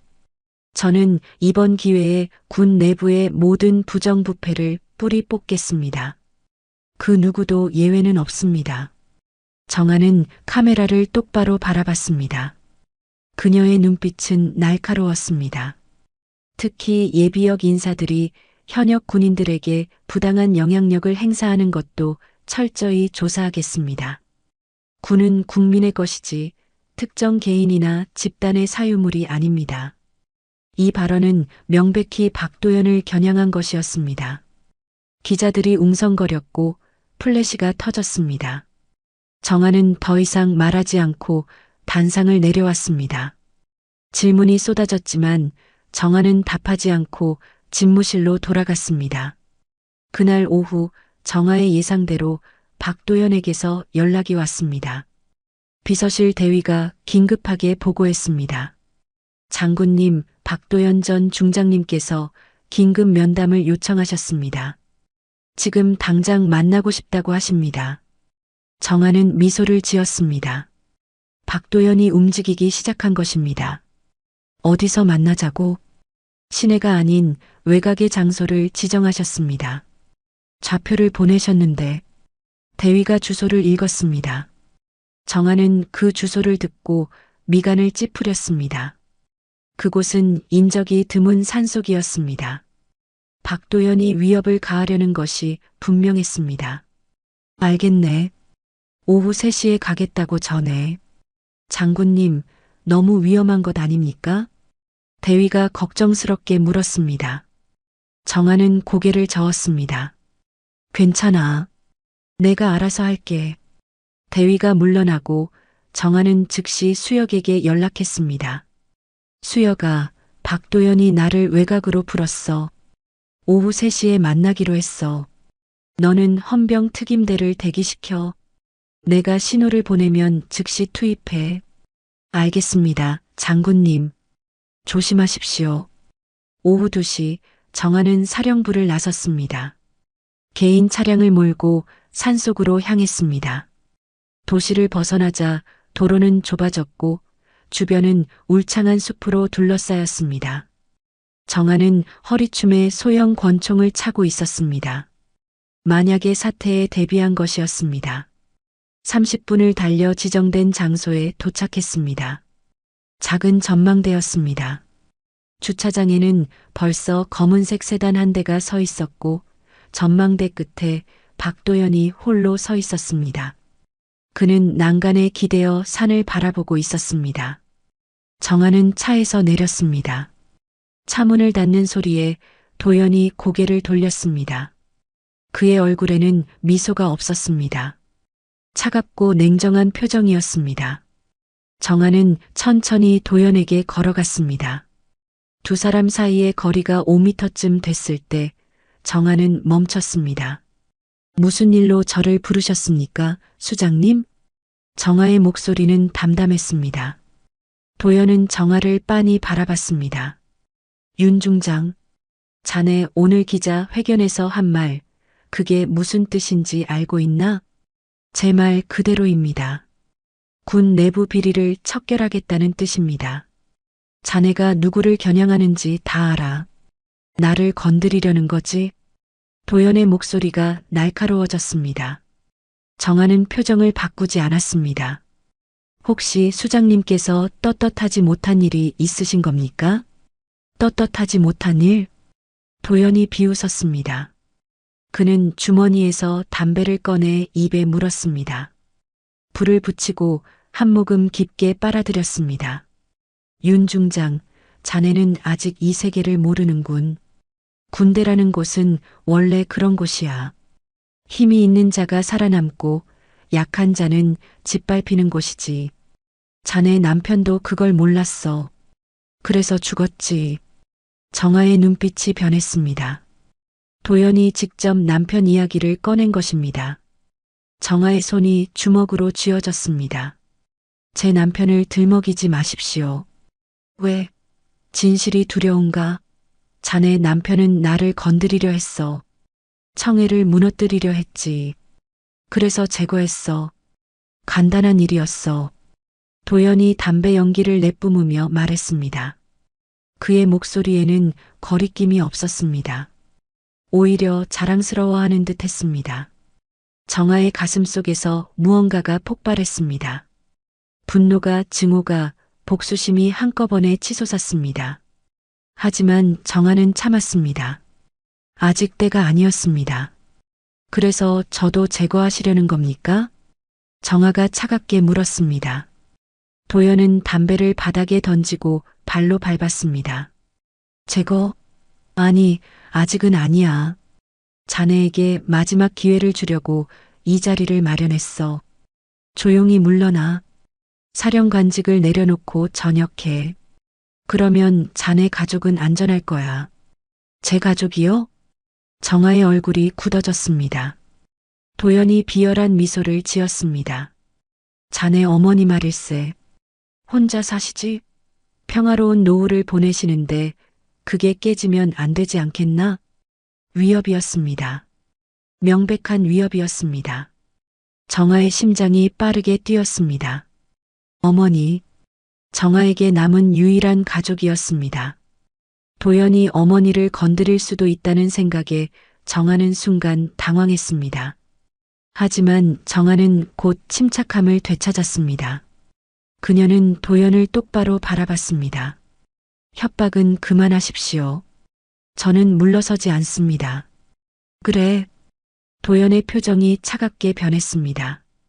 그럼 어쩔 수 없지. 윤 중장, 자네 남편과 같은 운명을 맞이하게 될 거야. 그리고 자네 어머니도. 도연은 더 이상 말하지 않고 몸을 돌렸습니다. 그가 차를 향해 걸어가려는 순간 정아가 말했습니다. 박도연. 도연이 멈췄습니다. 정아가 그의 이름을 호칭 없이 불렀습니다. 도연이 천천히 고개를 돌렸습니다. 저는 이미 모든 증거를 확보했습니다. 청해의 비리장부, 거래 내역, 그리고 제 남편을 살해한 명령서까지 모두 제 손에 있습니다. 도연의 얼굴이 하얗게 변했습니다. 그의 눈이 크게 벌어졌습니다. 뭐라고? 당신이 숨겨둔 창고, 이틀 전에 다녀왔습니다. 하드 드라이브와 문서들 모두 가져왔죠. 정아는 주머니에서 작은 USB 메모리를 꺼내 도연에게 보였습니다. 이 안에 모든 게 들어 있습니다. 이미 안전한 곳에 백업도 해뒀고요. 당신이 저를 죽여도 이 증거는 사라지지 않습니다. 도연의 얼굴이 분노로 일그러졌습니다. 그는 정아를 향해 성큼성큼 걸어왔습니다. 내가 감히. 도연이 주먹을 휘둘렀습니다. 하지만 정아는 피했습니다. UDT 훈련으로 단련된 반사신경이었습니다.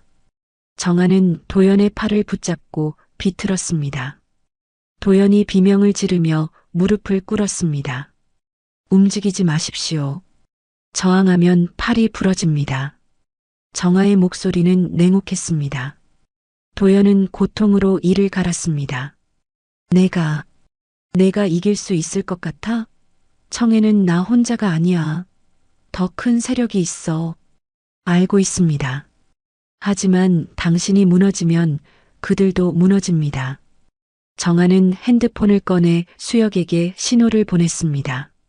곧 산 아래에서 사이렌 소리가 들렸습니다. 헌병 특임대가 올라오고 있었습니다. 도연은 절망적인 표정으로 하늘을 올려다봤습니다. 그의 시대가 끝나고 있었습니다.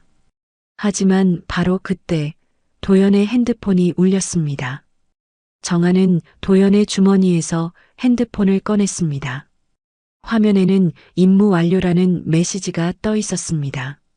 정아의 얼굴이 창백해졌습니다. 그녀는 즉시 자신의 핸드폰을 꺼내 어머니에게 전화를 걸었습니다. 하지만 전화는 받지 않았습니다. 정아는 다시 걸었습니다. 여전히 받지 않았습니다. 도연이 피를 토하듯 웃었습니다.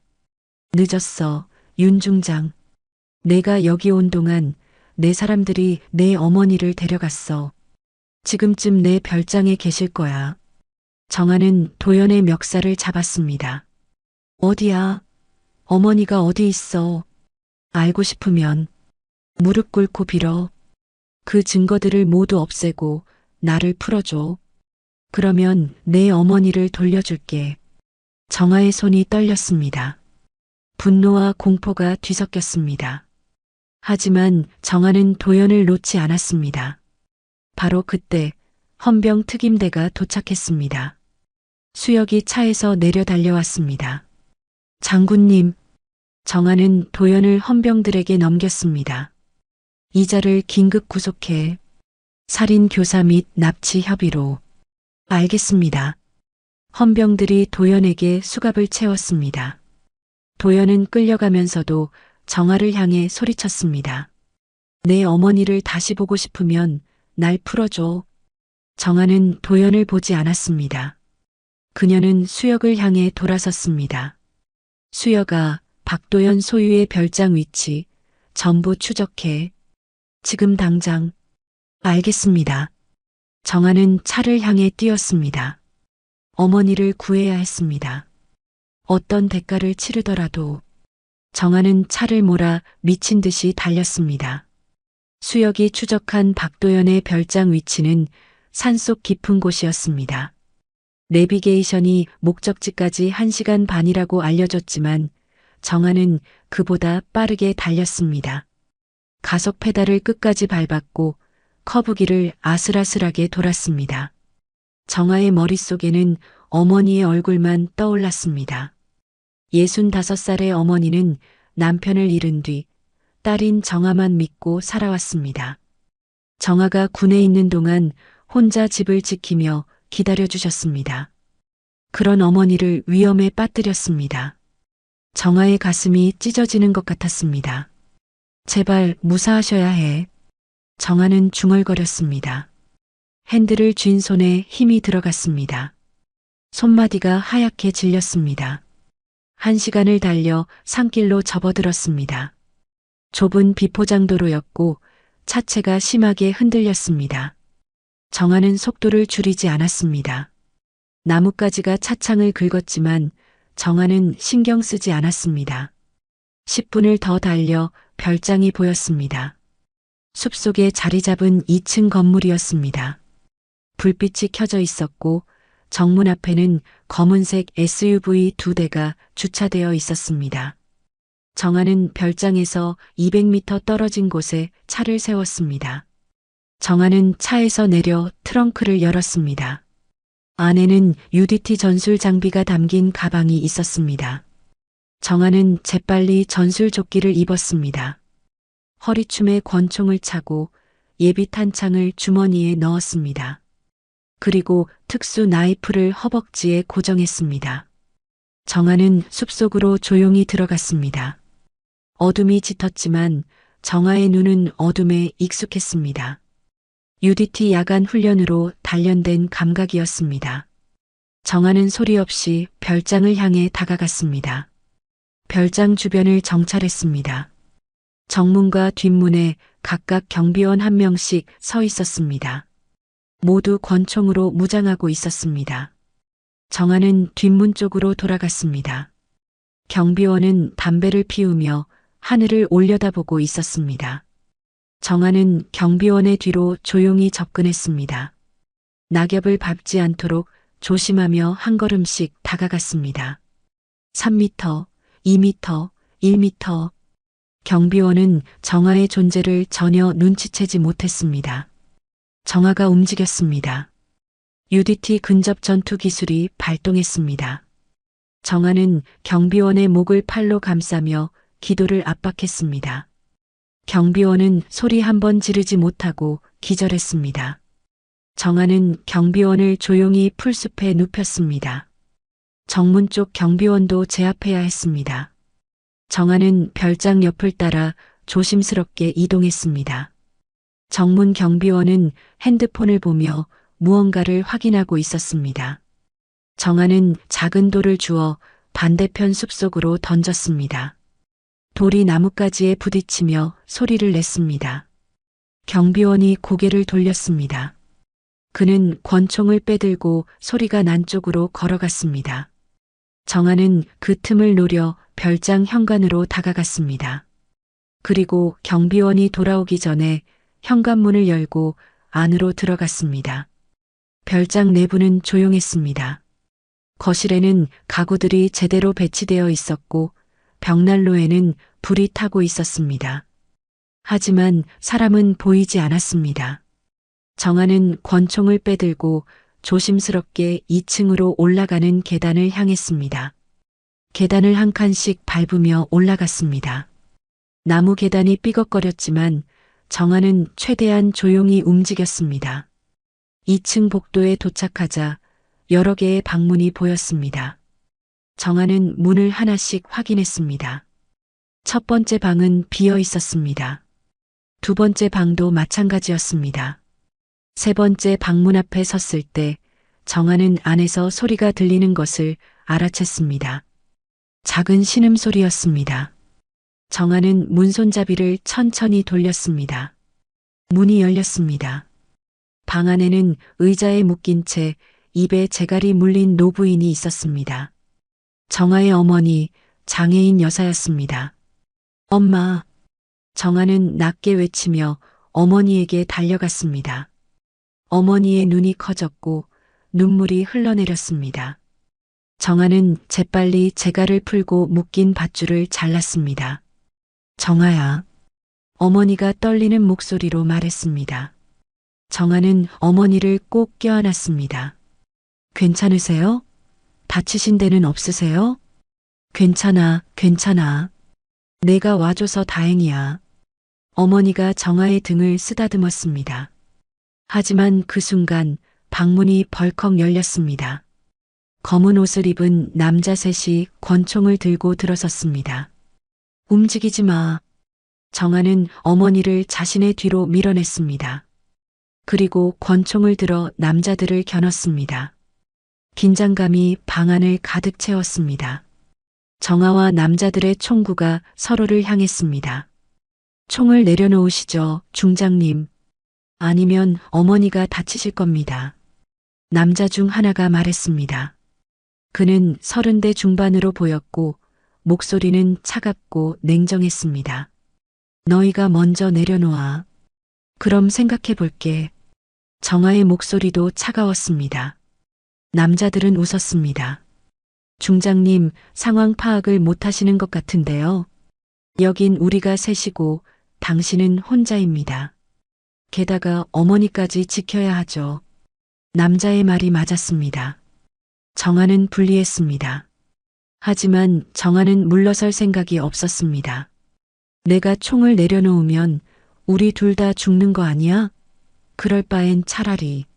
정아가 말을 끝내기도 전에 움직였습니다. UDT 특수 전투 기술 다수대일 전투 훈련이 발동했습니다. 정아는 오른쪽으로 몸을 굴리며 방 한구석에 있던 탁자를 발로 찼습니다. 탁자가 남자들을 향해 날아갔습니다. 남자들이 탁자를 피하는 순간 정아는 권총을 발사했습니다. 첫 번째 남자의 어깨에 총알이 박혔습니다. 남자가 비명을 지르며 쓰러졌습니다. 정아는 재빨리 위치를 바꾸며 두 번째 남자를 조준했습니다. 두 번째 남자가 반격했습니다. 총성이 울렸고 총알이 정아가 서 있던 벽을 뚫었습니다. 정아는 침대 뒤로 몸을 숨겼습니다. 세 번째 남자도 사격을 시작했습니다. 총알들이 침대를 관통했고 솜이 터져 나왔습니다. 정아는 숨을 고르며 다음 움직임을 계산했습니다. 남자 둘은 문 쪽에 있었고 정아는 방 안쪽에 있었습니다. 어머니는 구석에 웅크리고 계셨습니다. 정아는 권총을 침대 위로 올려 사격했습니다. 남자들이 엄폐하는 사이 정아는 침대 밑으로 몸을 굴렸습니다. 그리고 침대 반대편에서 일어나 남자들을 측면에서 공격했습니다. 두 번째 남자의 다리에 총알이 박혔습니다. 남자가 쓰러지며 비명을 질렀습니다.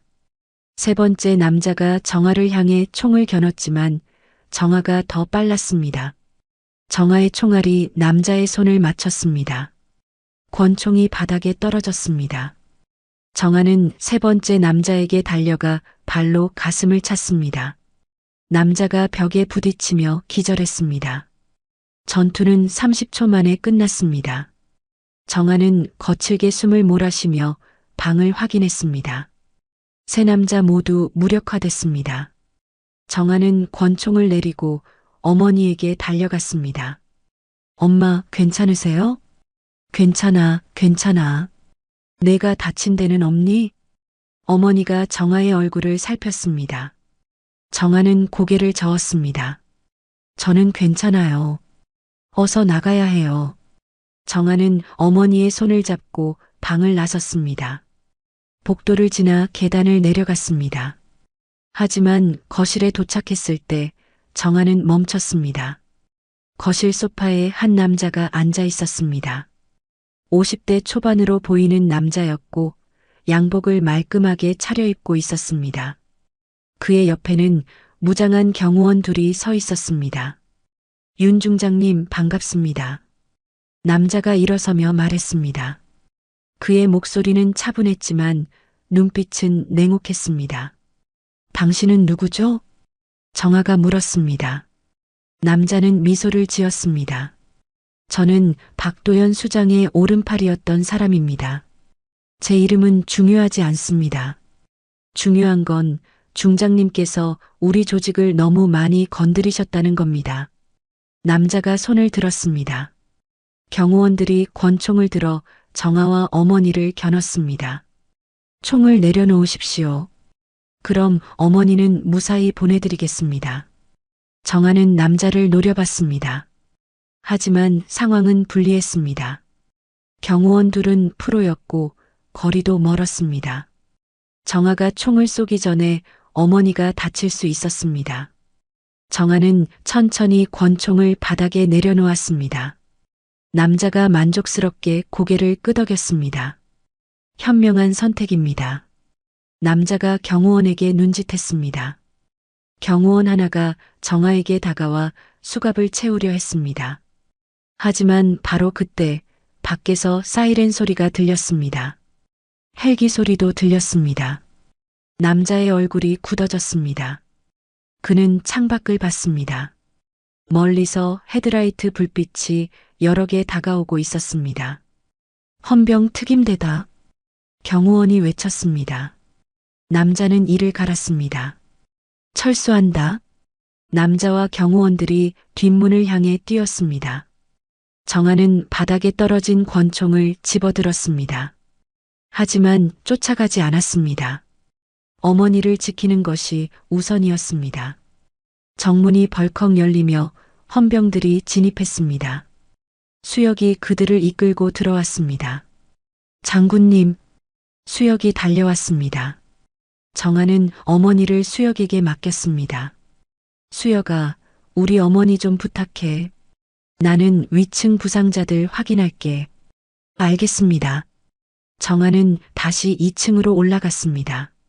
세 남자는 여전히 방에 있었고 헌병들이 그들을 체포하고 있었습니다. 정아는 창밖을 내려다봤습니다. 숲속으로 사라지는 차량 한 대가 보였습니다. 청해의 잔당들이었습니다. 하지만 정아는 쫓지 않았습니다. 가장 중요한 것은 어머니의 안전이었고 그것은 지켜냈습니다. 그리고 박도연은 이미 체포됐습니다.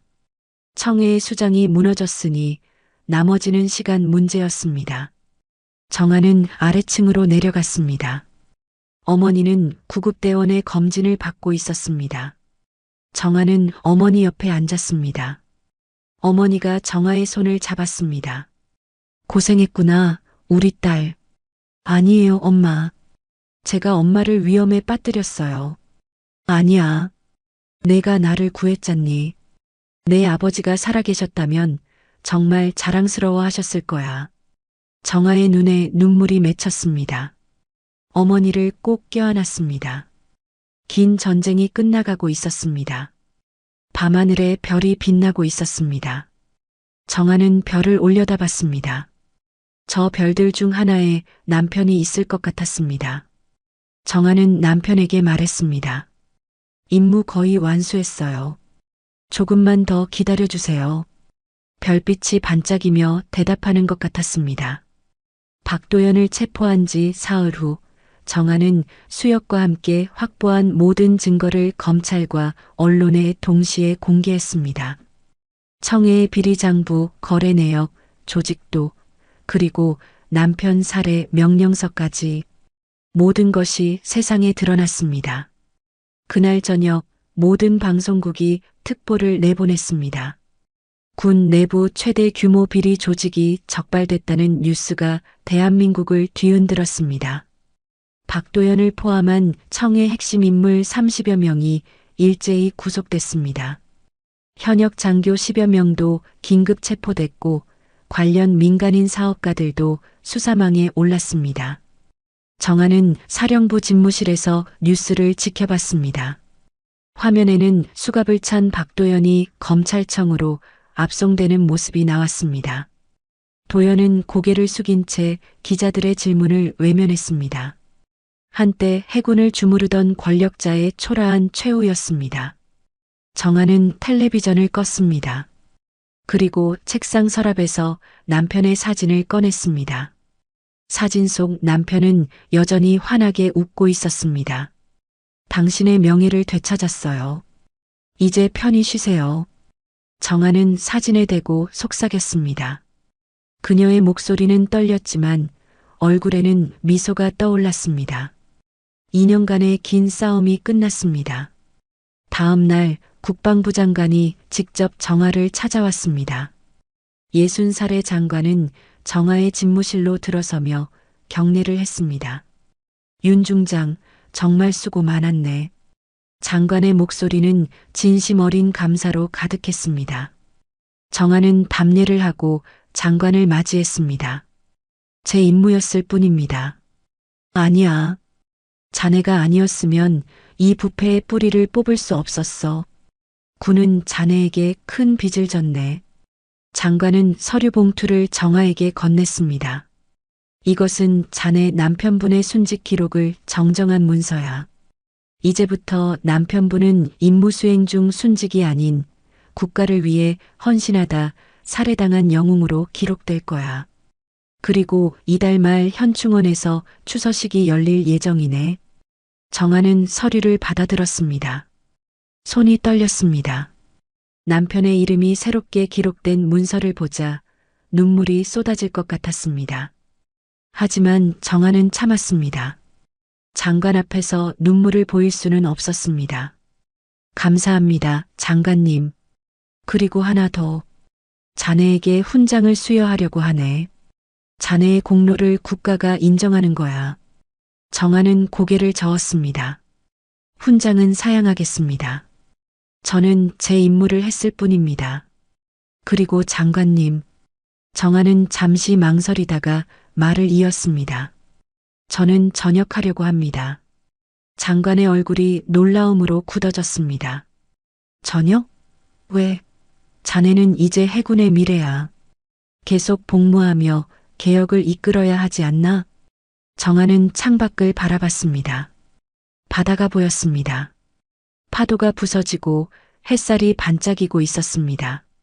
장관님, 저는 이번 일을 하면서 군의 힘을 사적인 복수에 사용했습니다. 물론 결과적으로는 군의 부패를 척결했지만 제 동기는 순수하지 않았습니다. 그런 제가 계속 군복을 입고 있는 것은 옳지 않다고 생각합니다. 장관은 한동안 아무 말도 하지 못했습니다. 그는 정아의 눈을 바라봤습니다. 그 눈빛에는 확고한 결심이 담겨 있었습니다. 정말 그게 자네의 결정인가? 네, 장관님. 장관은 깊은 한숨을 쉬었습니다. 아쉽지만 자네의 뜻을 존중하겠네. 하지만 언제든 돌아오고 싶으면 문은 열려 있네. 감사합니다. 장관이 떠나고 정아는 혼자 집무실에 남았습니다. 그녀는 정복을 벗고 사복으로 갈아입었습니다. 20년을 입었던 군복을 벗는 순간이었습니다. 정아는 군복을 접어 옷장에 넣었습니다. 무겁지만 동시에 가벼운 기분이었습니다. 한 달 후 남편의 추서식이 국립현충원에서 열렸습니다. 화창한 가을날이었습니다. 하늘은 맑았고 바람은 시원했습니다. 정아는 검은색 한복을 입고 어머니와 함께 식장에 도착했습니다. 추서식에는 국방부 장관을 비롯한 군 고위 인사들이 참석했습니다. 수역도 정복 차림으로 와 있었습니다. 그리고 UDT 전역자들도 여럿 왔습니다. 모두 남편의 동료였고 정아의 후배들이었습니다. 식이 시작됐습니다. 국민의례가 끝나고 장관이 추서 증서를 낭독했습니다. 고 해군 소령 윤재혁은 국가를 위해 헌신하다 적의 음모로 순직했습니다. 그의 희생과 용기를 기리며 이에 화랑무 공훈장을 추서합니다. 장관이 훈장을 정아에게 건넸습니다.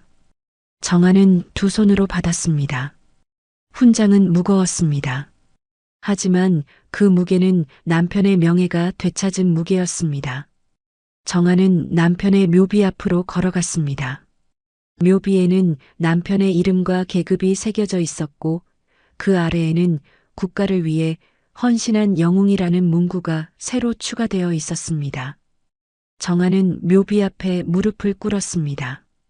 훈장을 묘비 앞에 놓고 깊게 절을 했습니다.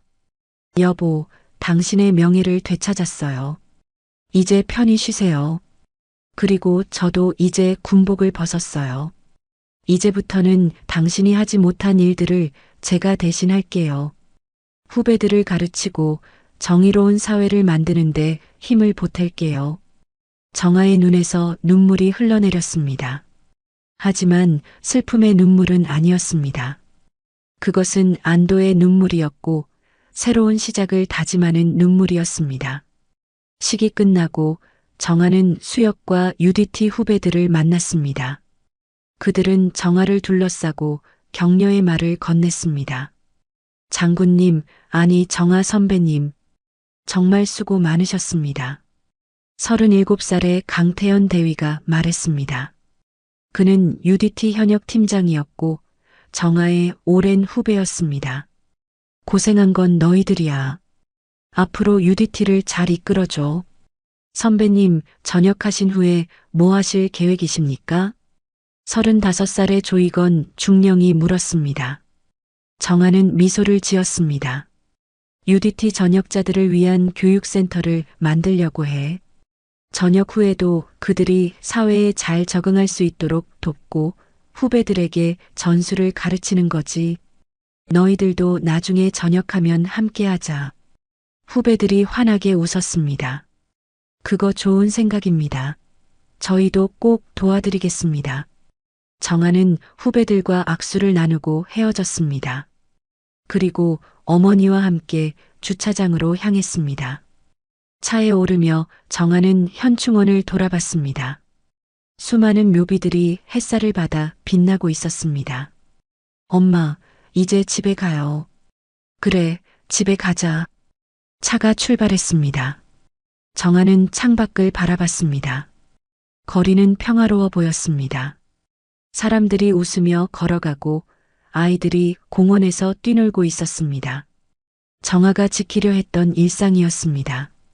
석 달 후 정아는 교육센터를 열었습니다. 서울 외곽의 작은 건물이었지만 시설은 훌륭했습니다. 전술 훈련장, 강의실, 상담실까지 모두 갖춰져 있었습니다. 정아는 센터장이 되었고 수혁도 전역 후 합류했습니다. 개소식 날 많은 사람들이 찾아왔습니다. UDT 전역자들, 현역 후배들, 그리고 정아를 지지하는 시민들까지. 정아는 단상에 올라 간단한 인사말을 했습니다. 저는 20년간 군인으로 살았습니다. 그동안 많은 것을 배웠고 많은 것을 잃었습니다. 하지만 한 가지는 확실히 알았습니다. 진정한 힘은 계급장에서 나오는 게 아니라 명예와 정의에서 나온다는 것을. 이 센터는 그런 가치를 실천하는 곳이 될 것입니다. 감사합니다. 박수 소리가 터져 나왔습니다. 정아는 단상에서 내려와 사람들과 악수를 나눴습니다. 모두가 축하와 격려를 보냈습니다. 저녁이 되어 행사가 끝나고 정아는 센터 옥상으로 올라갔습니다. 해가 지고 있었습니다. 붉은 노을이 하늘을 물들이고 있었습니다. 정아는 난간에 기대어 하늘을 바라봤습니다. 수혁이 옥상으로 올라왔습니다. 그는 정아 옆에 섰습니다. 장군님, 아니 센터장님, 오늘 정말 수고 많으셨습니다. 나도 이제 그냥 정아야. 계급은 내려놓았으니까. 수혁이 웃었습니다. 그래도 제게는 영원히 장군님이십니다. 정아도 미소를 지었습니다. 두 사람은 한동안 말없이 노을을 바라봤습니다. 선배님이 자랑스러워 하실 것 같습니다. 정아 씨가 이렇게 새로운 길을 열어가시는 걸 보면. 수혁의 말에 정아는 고개를 끄덕였습니다. 그랬으면 좋겠어. 남편이 시작한 일을 내가 다른 방식으로 이어가는 거니까. 그리고 박도형과 청의 잔당들 모두 유죄 판결 받았습니다. 박도현은 무기징역 선고받았고요. 그래, 들었어. 이제 정말 끝난 거야. 정아는 깊게 숨을 들이마셨습니다. 저녁 공기가 시원했습니다. 가슴이 후련했습니다. 긴 복수가 끝났고 새로운 삶이 시작됐습니다. 수여가 고마워. 내가 아니었으면 여기까지 올 수 없었어. 아닙니다. 제가 해야 할 일을 했을 뿐입니다. 수혁이 경례를 했습니다. 정아도 답례했습니다. 군인이 아니지만 그들 사이의 유대는 여전했습니다. 그날 밤 정아는 집으로 돌아왔습니다. 어머니는 거실에서 텔레비전을 보고 계셨습니다. 정아는 어머니 옆에 앉았습니다. 엄마, 오늘 개소식 잘 끝났어요. 그래, 수고했다. 내 아버지도 정말 기뻐하실 거야. 어머니가 정아의 손을 잡았습니다. 정아는 어머니의 손을 꼭 잡았습니다. 따뜻했습니다. 엄마, 이제 평화롭게 살 수 있을 것 같아요. 그래, 이제 우리 평화롭게 살자. 정아는 방으로 들어갔습니다. 침대 옆 서랍에는 남편의 사진이 놓여 있었습니다. 정아는 사진을 집어들고 오랫동안 바라봤습니다. 여보, 모든 임무 완수했어요. 당신의 명예도 되찾았고 청해도 무너뜨렸어요. 그리고 저도 이제 새로운 길을 걷고 있어요. 당신이 꿈꿨던 정의로운 세상을 만들기 위해 노력할게요. 평안히 쉬세요. 정아는 사진을 다시 서랍에 넣었습니다. 그리고 창문을 열었습니다. 밤바람이 들어왔습니다. 정아는 하늘을 올려다봤습니다. 별들이 반짝이고 있었습니다. 정아는 미소를 지었습니다. 강철 제독이었던 여자는 이제 없었습니다. 대신 정의를 위해 싸우는 한 사람의 시민이 있었습니다. 그리고 그것으로 충분했습니다. 창밖으로 도시의 불빛이 반짝이고 있었습니다. 평화로운 밤이었습니다. 정아가 지키고자 했던 세상이었습니다. 그녀는 창문을 닫고 침대에 누웠습니다. 내일도 새로운 하루가 시작될 것이었습니다. 그리고 정아는 준비되어 있었습니다. 어떤 어려움이 오더라도 그녀는 다시 일어설 것이었습니다. 그것이 강철 제독 윤정아가 선택한 길이었습니다. 밤이 깊어갔습니다. 별들은 여전히 빛나고 있었습니다.